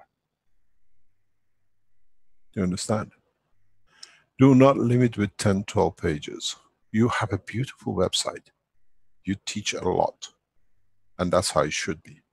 But the problem comes, as I said, stay within the frame of legal framework. Because we understand, we have seen how these people who understand it will come up with a new knowledge. They add to our knowledge. They add to their community knowledge. They add to their society. It's not for us to judge. And people like you are the cornerstones of teaching new technology. But what you do, these are the conditions we do, has to be within the conformity of the law. Let me tell you why. You thank us for it in the future. We have come to understand there are people who are producing gases in a dangerous way. They don't understand. To them, we do whatever we like. I can mention the name of the guys. But if they damage, then who's going to get damaged? You and me. When you are controlled and confirmed within it, you follow the procedure the way it is. You understand it. We had somebody who wrote to us, I tested the gas and it was toxic. We asked one single question. Did you follow the instruction? Did you wash your plate from caustic when you took it out? No, I didn't. So now your test you did is wrong. Then when they tested, they said it's correct. It's not toxic. Because if you follow the procedure, a lot of people who are there, it's just cowboys. They're just there, they've seen a name, they do it. We come, we listen. You got to understand something very interesting for you maybe. I don't need to be in a place to see to understand. I'm there present in the soul of the man. I understand, I comprehend, and in time, many of you will do the same. I protect you with what I said, not to endanger you. But you have to understand, sometimes the pill brings some pain or bad taste in the mouth. but the effect of it, the end product is correct, gives the result. We have to protect all the foundation work. First of all, the teaching. First of all, secondly, the process of understanding. Thirdly, when we do, it works. It has to be understood they can do it, and at the same time, we are safe. I sat with many people with the huge wages in the factories when we set the factories out. A lot of you who set production, you will understand this. If you want to start a production of, let's say, water or plasma power unit to get certification, they come and see your factory. It has to be in a standard. And then when the standard of the production is there, then the FDA comes, then they see the process, they have to certify the process.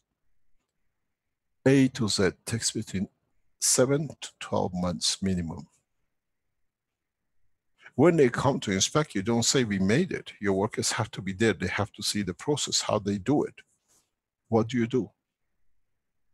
It costs thousands, hundreds of thousands of dollars to keep the factories just producing, practicing staff to be there, that when the standard officer comes, when the FDA officer comes, when the random inspection comes, it's exactly the same recipe.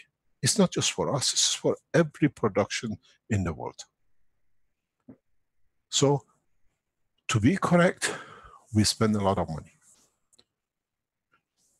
To franchise our own products, to follow our own process, will be the same. It costs money, it costs time, it costs a lot of effort to get everything right, that every cake tastes exactly the same every time you buy it from the shop, without contamination, without a screw in it. So when we ask for, please get certification, because they come and check your process. They evaluate, they test it, if it's toxic, if it's not toxic, if it has the field effect, it doesn't have, then you are correct when you go out, you're supported. To build the factory in Italy, the first one, it cost me nearly $500,000.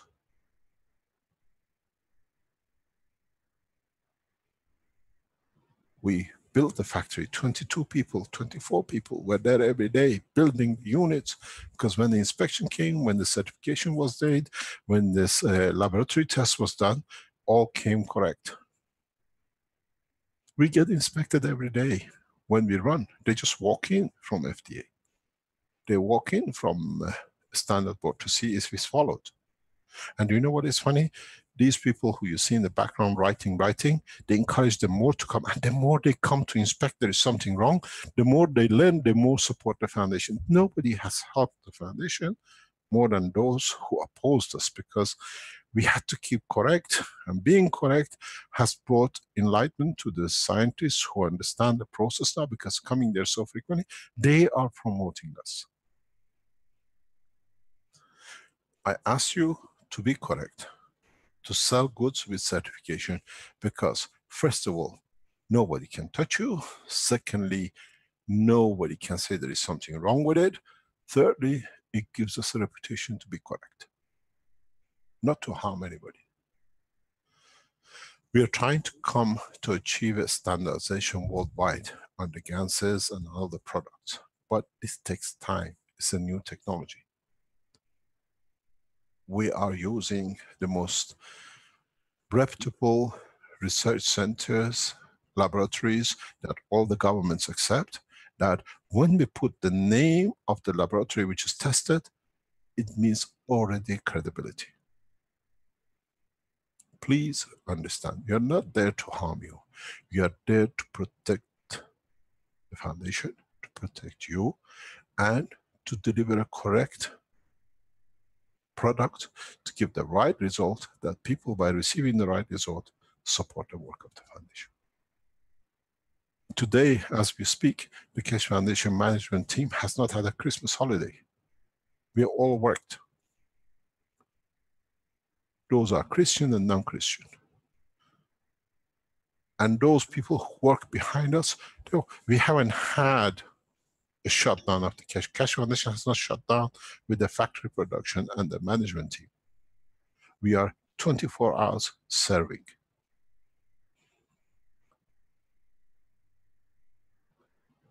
Even our families have become part of the work. For who? Why do I need to do this? I was wealthy enough to enjoy life before I started this, but the wealth means nothing when I see a mother is there to live and a child has a mother, that he grows up with the love of a mother, not the pain of loss of a mother. So it's worth to not have heart. Just do it with us. The correct way, the way we asked. Then we go faster, we go the correct way, and we do the right job in the way we serve. And that's all we are here for. We don't judge. I'm not here to say who's right or wrong. What I say, the reason I put it out was to serve, and to serve, please do it the correct way. If everything else fits you right, please do the other bits right too. Or allow us in next few years, in next few months, to open factories that you become part of the factory with our certification, you work through us. Where you will see we open up the doors to all the people who are inventing to go through us. You will finance you, we support you to build up your own factories and everything else. Keshe Foundation, as of 1st of January, becomes a market value organization. We'll explain to you in the future.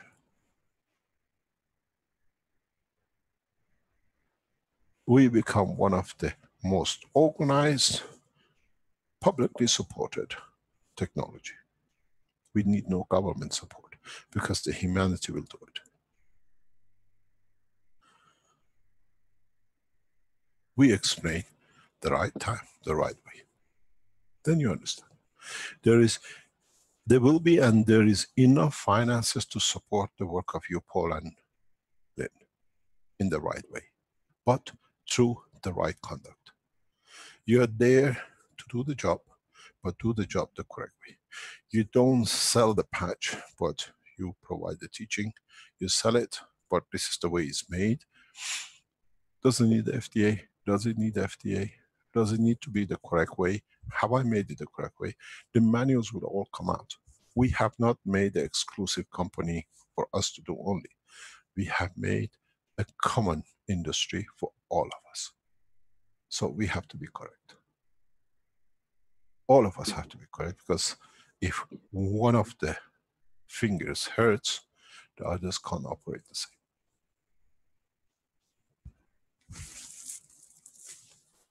I hope you understand.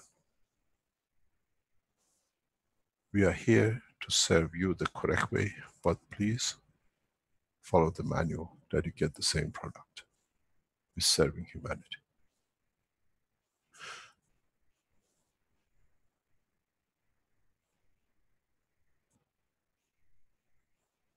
Any other question?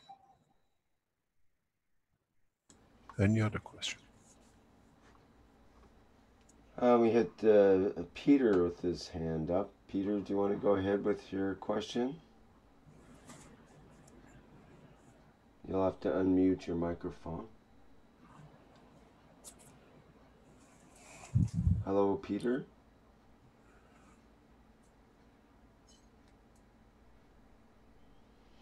Okay, well, we have another question from Like, who says, is there something called Judgment Day? Is that a question that you can address, Mr. Keshe?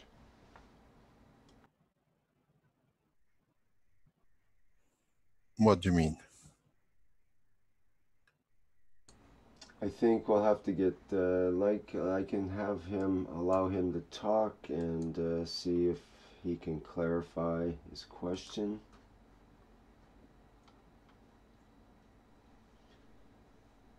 Can you go ahead and speak? You can unmute your microphone now and talk.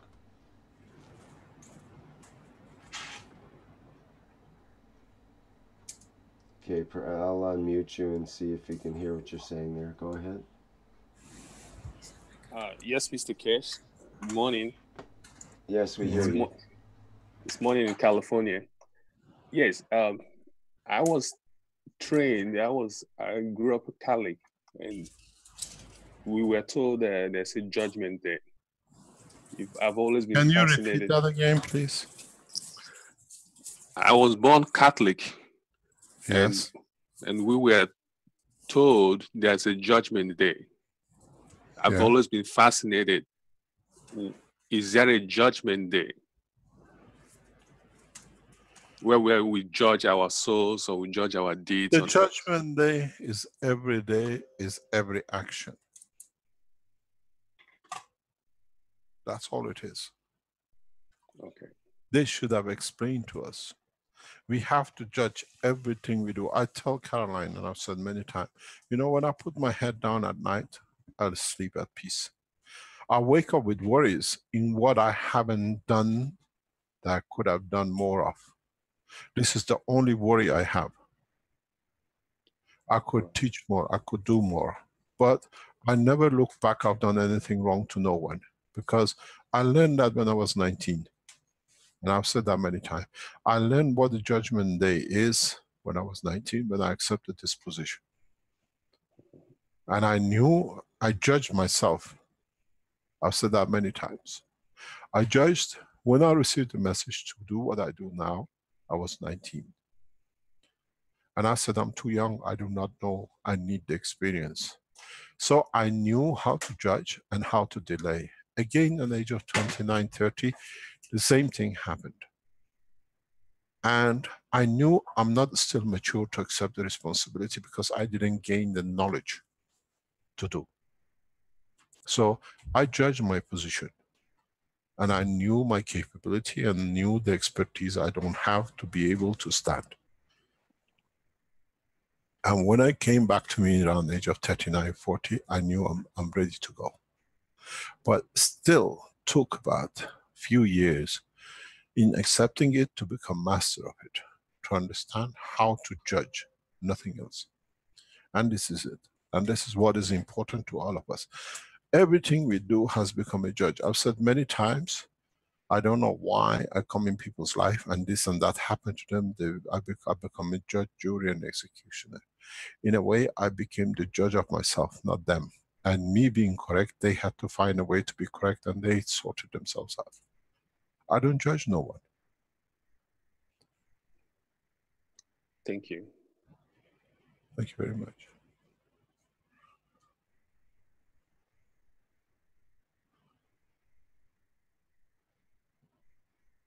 Any other question?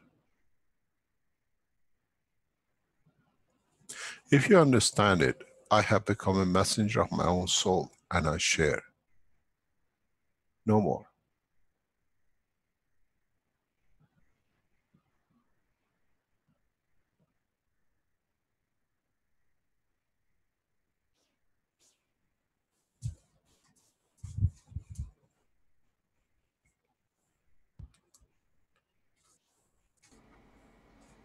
Okay, I can, there's someone with their hand up there. Looks like Lynn again. Did you want to speak again? Yeah, I just have a question. Where in the United States does one get certification?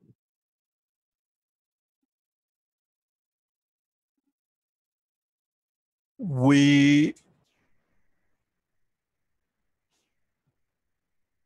have tried, but we are going a different channel. You have to go through FDA and the organization, laboratories which do the test for FDA. And there is a system, there are companies who do it. We have locked into one of the largest international organizations. It's just by pure chance. I was sitting in Guangzhou airport during the summer in my travels in China, and I just met a man who was waiting. He missed the same flight as me. And we start talking, and he is the head of one of the largest laboratories in the world. He said, Mr. Keshe, I never knew about you. I said, I never knew you existed. He said, everybody in the world knows us. I said, not me. And he said, we accept the job to do these things because it's a new technology, we have to be with it. And Keshe Foundation team in Asia, here in Europe, now they're setting the pattern for them to learn that they can start the testing in the laboratory worldwide, that they issue certificate for us worldwide. It's just when you think right, you do the things the right way. In the United States, you have to go through, but because you're going for the health application or whatever, you will be in a way working through FDA. If you allow us, it will take us another few months because ACRA has to come into operation. We have a FDA certification in ACRA. And we have advisors, we brought advisors in from all sorts of lines of knowledge to be able to transfer FDA ACRA across the world, and it can be done. It's just that because of we had to move out of Atomic Commission to new premises, and now the new premises are getting built and will become, actually I think it's completed today or tomorrow, the first phase of it. Then FDA, what we're going to do, we invite all the FDA officers, health authorities around the world to come to Accra, and then to Italy is on the same basis, and then to the 11 factories we are setting up.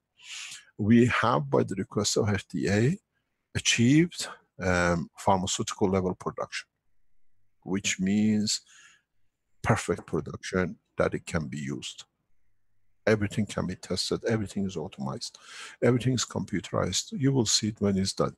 We are inviting world leaders and what do you call it, prominent scientists to be there on the opening day. And then that will bring the credibility that you need and you do. We are working now at the Italy factory, the others which we will announce in the time to come. You will see it. This is what, you just got to be patient with us. We are doing all the work in the background, everything. Even this morning I received a communication from the management team that they received communication from the laboratory in Christmas holidays. I said, maybe the Father Christmas has woken up, they have done too. So let us do work, just give us time. A meeting of 2015, if I'm correct, by the request of British government health authorities, what to do with the Keshe Foundation health application, has come to one decision, that we stand by, let them grow it, let them bring it in, and then we support. Our technology on the health was discussed on the EU level 3 years ago, by the request of British health authorities. They are aware there is something in the horizon, but they want us to prove it. So we are going through slowly through it. And different factories, especially the factory in Arizona, which is planned, we're hoping to be around about 10,000 square meter, hopefully, in the coming time. Hopefully by middle of next year, you will see it. These are all edge of science technology.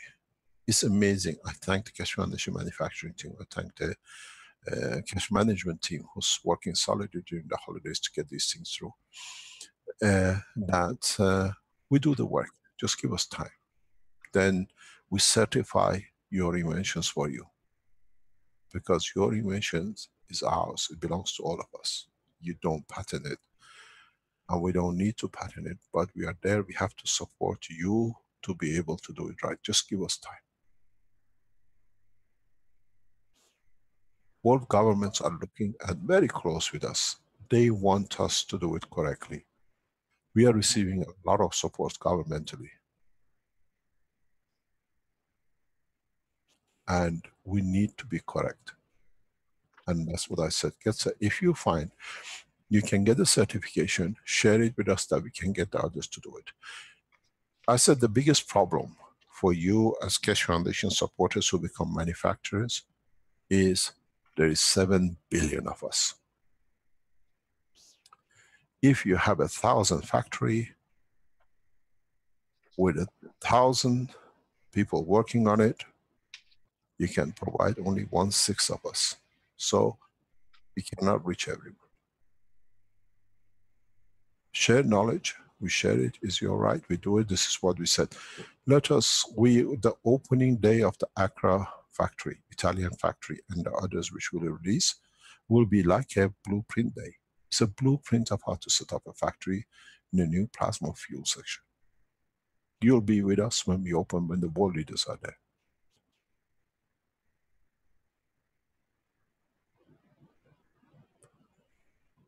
We are not short of assets.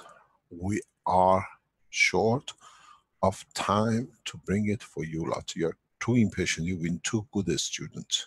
You've learned too good. Just be aware with us that we can protect you.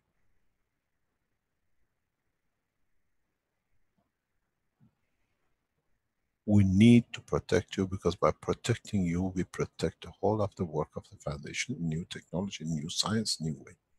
Because you've got to realize, we touch agriculture, we touch health, we touch energy, we touch space, we touch material, we touch new communication systems which you don't even have had a chance to understand it yet. We touch new implementation. We touch everything which humanity has worked through one technology. There are those who want to product. Can you close one of the microphones, please? We have to protect you, Lynn and Paul. If I let you down and you have a problem, I have let myself down, and I cannot allow it. Even though sometimes it's a bitter taste pill to take. I don't want you to take the name of the foundation of your web pages. If you're proud to be using it, use it, put it, but understand, work within the law. We saw the guy who was member of the Universal Council. He came to do the wrong thing, and when we found out and we told him he cannot do, he just changed name and got nothing to do with my knowledge. Let it be, but your soul will know. I wondered how much you come and then at the end say it didn't work. Because you went the wrong way. And he's not there anymore to be a member of the council. He came to use the knowledge.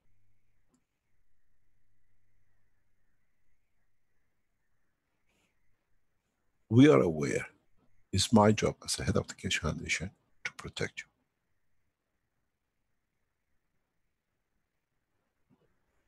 If I don't do my job right, I pretend not to be here. But if I'm here, I teach you freely.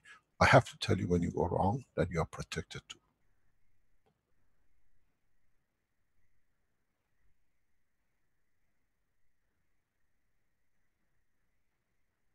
We have requests by world leaders who have illnesses who come to the foundation. By richest people in the world who have diseases, but we are there to help them in the background. We don't go and put their names on the plasterboard, they are there and there. No, we rely on their souls that they support the foundation work their way when the time is right.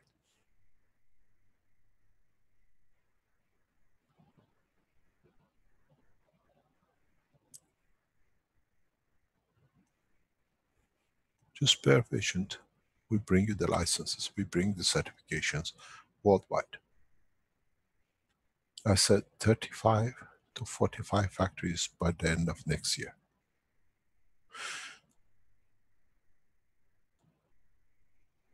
We plan for 500 factories in the next 5 years. Because it's needed. Every aspect of the technology needs to be covered.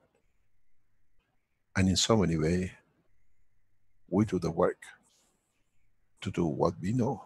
You bring the knowledge, you bring the designs, you bring the technology, it's in your name, you'll be benefited by it, and the humanity will be there.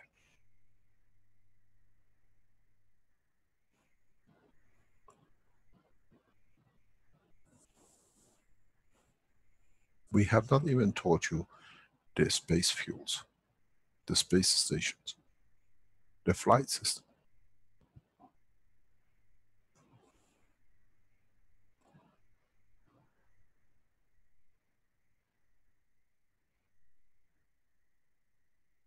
You've seen the swimming pool in Nigeria, built by the wishes of one man and the hard work of one man. It's operational. You want to learn about it, go to Nigeria, make an arrangement with Keshe Foundation Nigeria, go there, see what are the effects. It's finished. If we had Alex on the phone, online, and he could show us The Nigerian, we paid for it. We promised, we paid, and it's done. It's beautifully done. And it's there as a research center. And we have allowed the expansion of 10,000 square meter factory space for Nigeria. 200 million or so people to support needs a large size factory.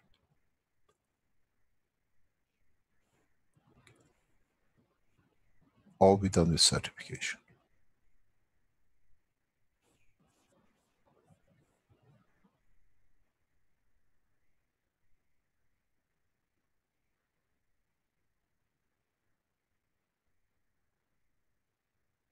Any other question?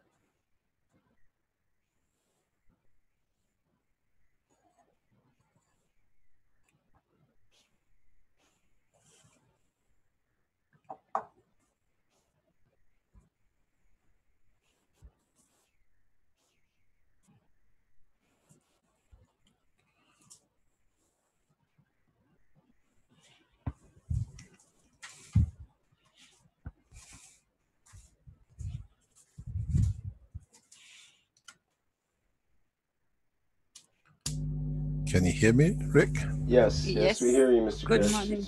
Good morning, Mr. Kesh. It's Caroline. Good morning, Mrs. Kesh. I love you. I love you too. What's your question? I have a very big question. First of all, through the questions people have been asking, a lot of people, it doesn't matter from which religion or what information has been available to humanity in regard of their conduct or their soul.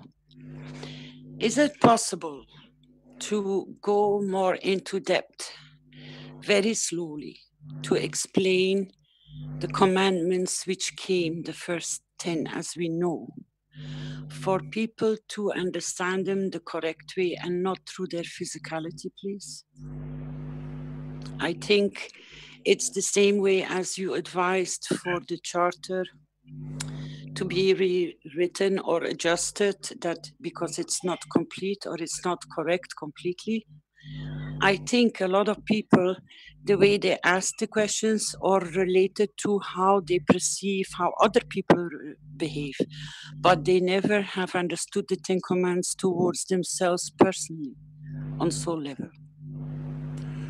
You see, thank you very much, Caroline John. The problem is that we always looked at the commandments for a physical dimension, not for the application of the soul of the man.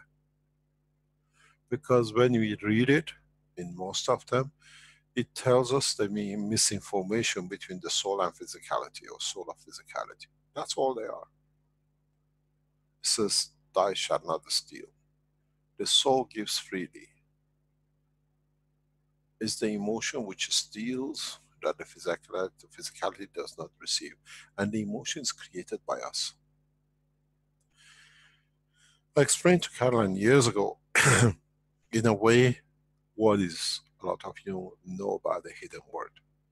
The hidden word of Baha'u'llah in Arabic and in Persian are very, very, very done different way.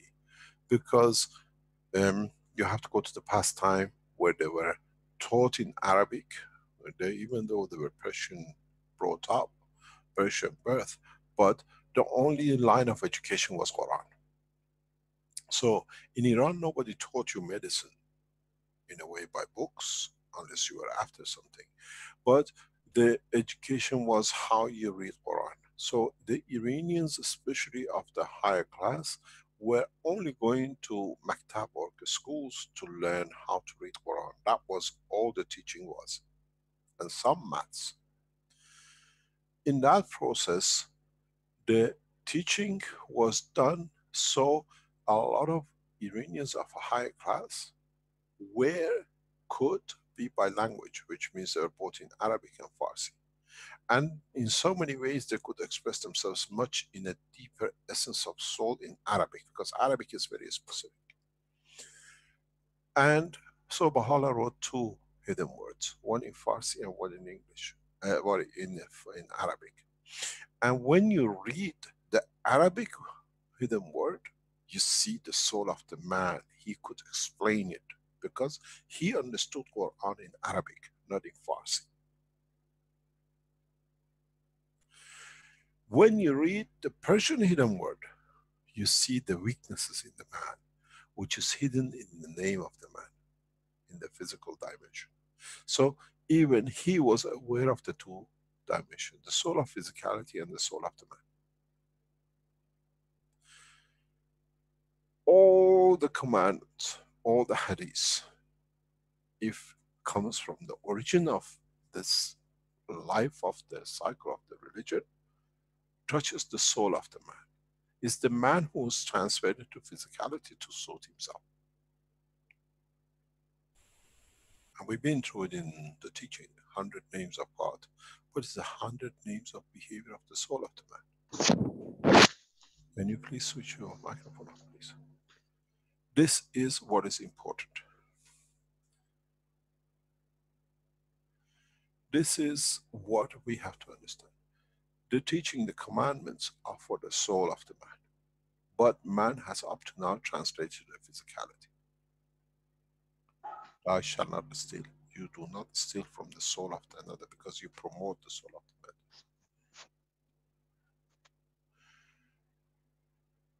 We have one microphone open. If you can close it, please.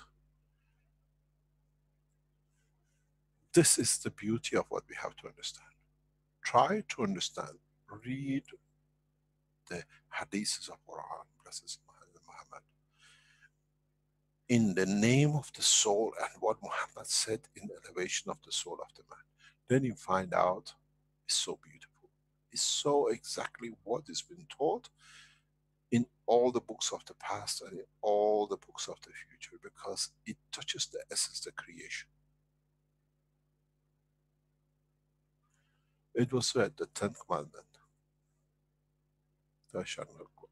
You understood what it means. It's from the soul. I don't dream of somebody else having a better soul than me. And I want to be with that soul.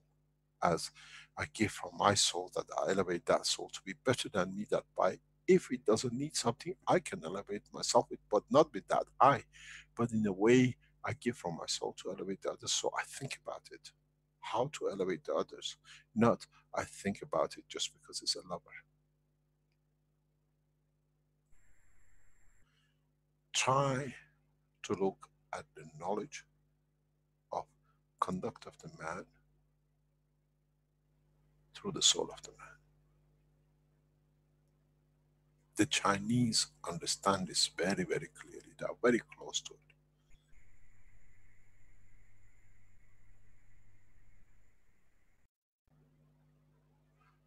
We have to understand through the work of the ganses and fields and understanding the communication with ganses, how our souls interact. You make a gans of copper, you make a gans of zinc, you make a gans of amino acid of copper, you make amino acid of the zinc. See how they react when you have the technology to understand. Then you understand the behavior of your soul with another soul. It's the same, but more of, in more diversity, because you have so many different acidities and combination in your body. It's us who's got to understand the physicality is the end product of a production line which starts in the soul of the man. Would you like to be the user of it, or would you like to be the part of the creator of it? It's you who's got to choose. The faith shows you the physicality. Thou shalt not steal. Oh, I go to the shop, I don't put anything in my pocket without paying for it. No, but I don't touch a soul. I don't take from a soul which is not there for me to take.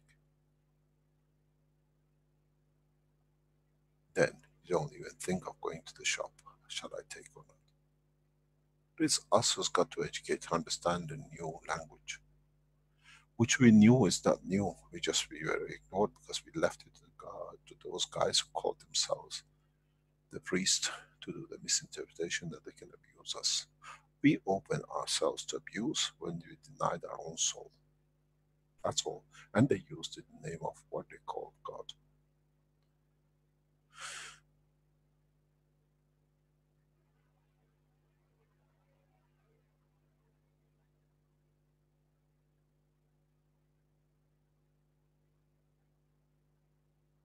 Release the new 12 commandments, as you call it, on the internet and see who opposes it.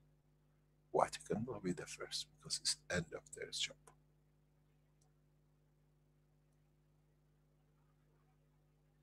Completion of the commandments was the end of the time of the present cycle, and it's done today.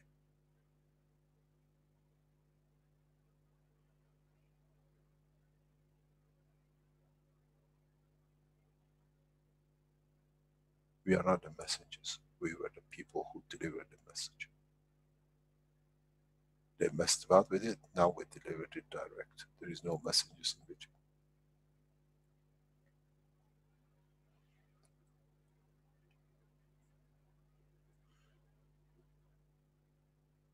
Write the 22 on Keshe Foundation Wikipedia and join the others to see who objects to it. Then we have started a new cycle. Because with this we finish with the old cycle. Now we understand our responsibility as a soul.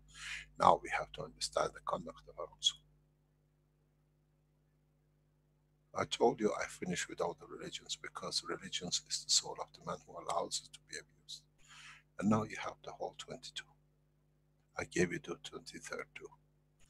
24th comes off the point of the maturity. In a way, it's the key for you to open the door.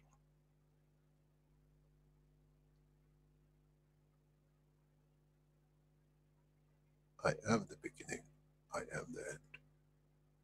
I've told you that from day one.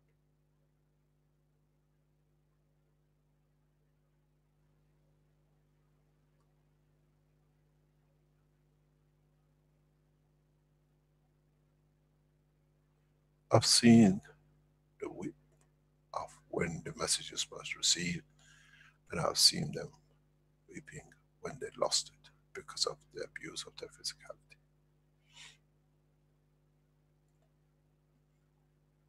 The same messages.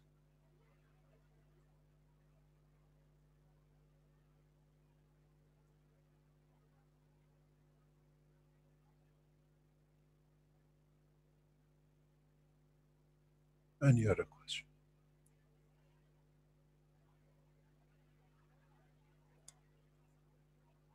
Shall we call it a day? If Mr. Keshe, Caroline again. So if I understood correctly, if we, let's say, it was Moses that delivered these commandments, if we give to his soul to be elevated, will that affect all the souls and correct it in their path, that it can be, I don't know how to use the word. It was done by the core team. That's why we are in this position. Those who are the members of the core team, in the first establishment of the core team, we asked to elevate the soul of the prophets that they all become equal. You got to ask who was the Moses. They made a circle of each one responsible for each prophet.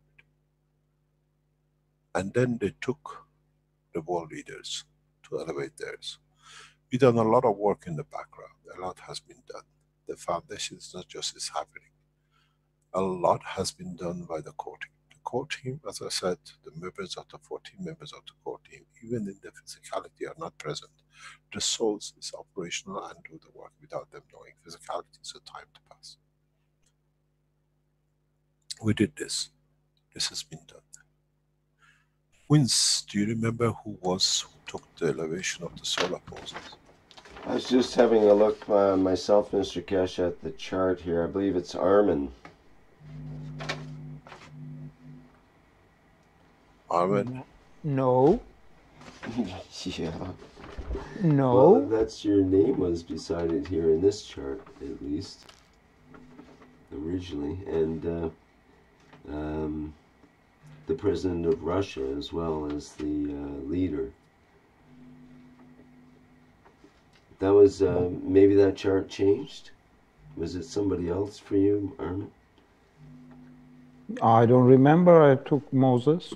His soul, he took it. Doesn't matter his physicality.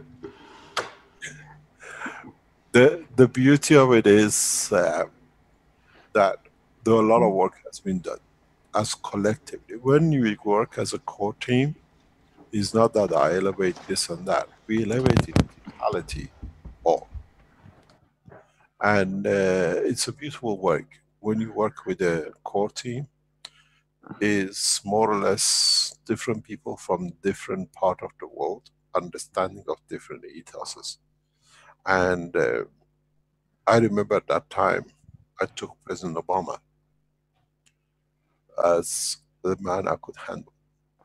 And we did a good job with him. You will see what will come with him because of the misconduct.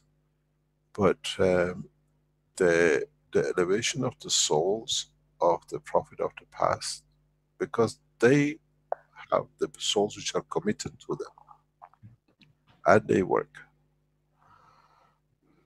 So we'll see. We've done a lot of work in the background. There is a lot of unification has come to be where we are today. A lot of work has been done in the background. It's a lot of work done by you as knowledge seekers. You got to understand, I ask you, even Lynn and the others who teach, and then you understand what I'm talking about. How many of you, when you give these gloves, when you give these patches, when you give these teachings, ask any of the people in your audience, are you a Jew? Are you a Christian? Are you a Muslim?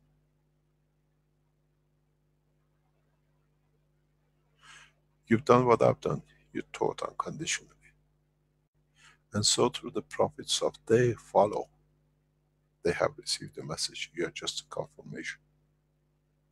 That's why you're working so fast, so quick. Because the message has gone through the path of the founders, of their path.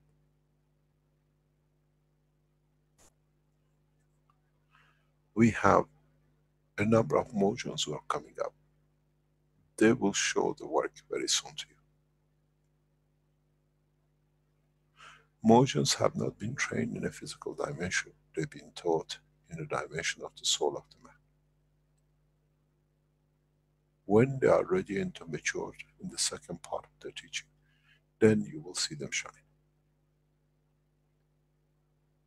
It's been the same with the core team, it's been the same with the Earth Council and then the Universal Council. The work is done, they get together, their time to spend to do their wishes to command, and it will be done. Because now they are there to serve the totality and the one name. This is what was done. If my wish was, the only wish I had was, if Moses would have thrown all the 10 commandments in the bin and carried one with him, we would have been totally different. And that was, thou shalt believe in one creator for all men.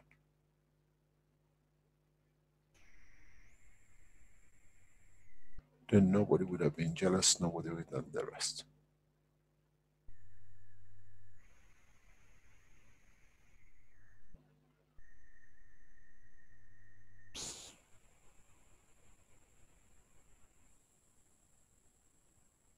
We have a lot to go, we have a lot to learn, but the problem is, this school has 7 billion students. And we have all sorts. Those are who have carry a lot of lines of abbreviation of names of doctors and professors, and their soul is still in the nursery. And we have those who clean cars and their souls sit in the universities of the soul of the man. The degree of physicality does not show the level of the soul of the man. And that's the beauty of it. That's why in Keshe Foundation SSI we give no certification, because we only teach. And the elevation of the soul in man at the point of need becomes the graduation of the man, not in what we ask in the term of physicality.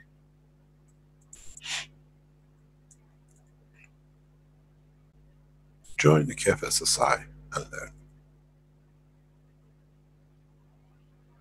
Learn the knowledge and the purity of his teaching.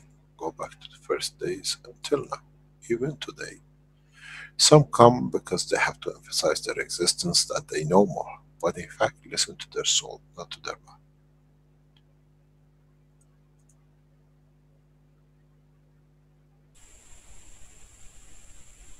As I said to the head of the education on KFSSI, I'll be teaching next term on the KFSSI. Abba has to be going back into teaching, because in private teachings I touch the soul of the man. And in this term, coming term, I'll be teaching directly as I used to do in Alberta and in Trent.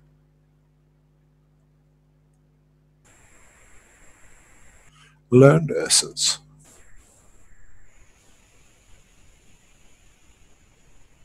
Not the physicality and product.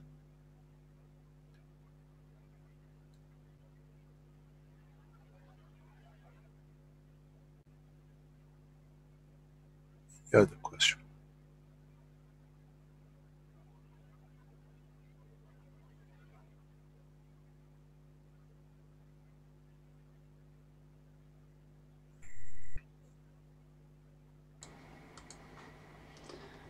I'm just looking through our questions here. There was a question from Sylvain from the live stream. When we sleep, our soul is free from materiality. Are our creative thoughts more powerful? So let me give you that too again. When we sleep, our soul is free from materiality. Are our creative thoughts more powerful? When we sleep, we use less of what is given by the soul, and then the soul has its own dimension. We don't sleep in space. One of the most horrible things for man in space is sleep. Because if you reach the process of understanding no interference between the soul of the man and physicality of the man, when you go to sleep, or what you call to resting the physicality, you find out you're aware of all the thoughts of physicality. You don't physically sleep. It's a very, very strange feeling. You just see the body going through, and you know you have to let, but at the same time you are fully awake, operating with whatever needs to be done. Then there is no night and day, because in space there is no night and day. We don't have the sun to rotate to tell us. The physicality receives what it needs, does not need the rest time to what I call recharge. And most of the cycle that we go to sleep has come, we have taught our body to do it, is because when we started life, in the past 100 years, we have the electricity and whatever, there was no light, we couldn't see, so we sat down. Sleep was a natural process, doing nothing. In a space, we don't have this. You'll see our clockwise works, changes. It will change, because there is no rotation of sun. As I said to the Jeddah University guys, the professors who called me to see if they're going to send a student to KFSSI, was, which way would you like to pray? When the sun rotates, the earth rotates, and then you're in a deep space. Which way you want to find your Makkah, except your own soul? And then, would the soul of the man ever sleep? We have brought this habit of sleeping because of all ancestral time. When it was dark, we had nowhere to go, we couldn't see, We didn't develop the sight at night, so we tried to stay kaput, so we put all the energy to, in a space we don't have this. We'll be alert, awake. There'll be no times, there won't be Christmas, there won't be New Year, because there won't be nothing in time of the Christmas. It'll take millions of years because you travel at such a high speed. Or would you receive it? Every few seconds is a New Year. A lot of things needs to be taught, and a lot of things need to be accepted and understood, not by forcing, but by understanding. When we are in space in a few years' time, traveling in a speed beyond the dimensions of the solar system, would there be a Christmas? Or shall we spend the time with Christ? That there will be no need for his birthday celebration, as we celebrate every presence with him.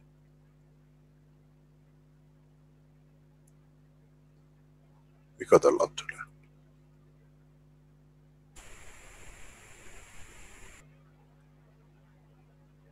This time we don't leave the man alone till we mature the man, because we've seen the abuse of the man by the messengers and their cronies.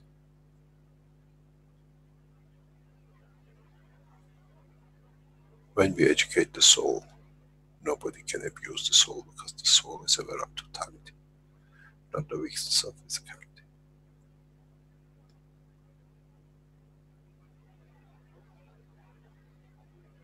I don't let no one insult no one, and those who insult have seen their way out of the foundation. Because when you insult, it shows your lack of understanding, and not deserve to be a human.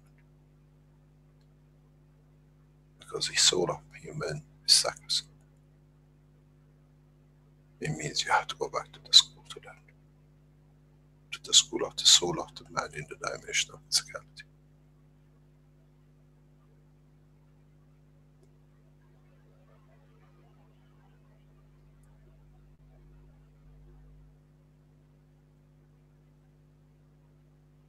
Any other question? Shall we call it a day? It's nearly 12 o'clock.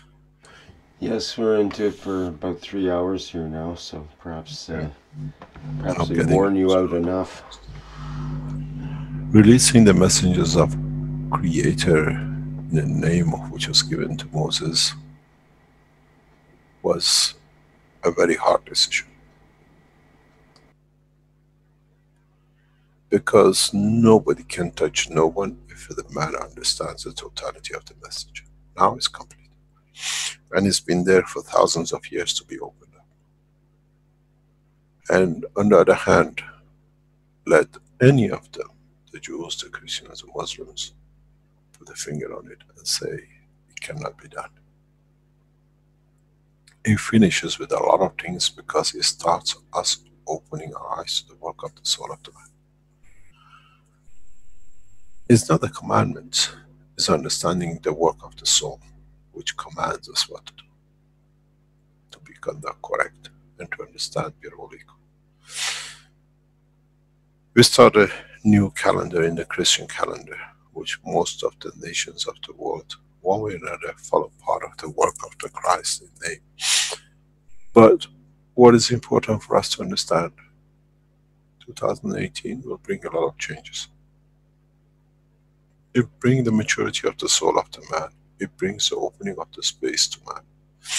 It brings a new dimension. I foresee the work of all the space agencies in the coming months together. And then we will see the rapid expansion of opening up space. But the scientists have to understand the work of the soul of the man in the space, not the work of the physical systems. It'll be very hard for them, and once they do, all these resources of different nations we see today become one nation, will go into that direction. I see the Chinese government to head the space technology. I see the same, that humanity will change in a very big way. We'll become more aware of our own conducts, not for the others.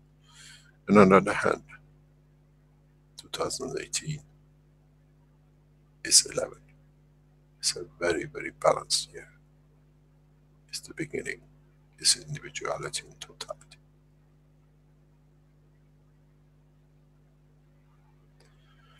Let's see what it brings. And I wish you a happy new year. And you had a very wonderful Merry Christmas. But remember one thing, my physicality does not count. It's the soul which speaks, will change the soul, not the sound of the physicality. Thank you very much for today.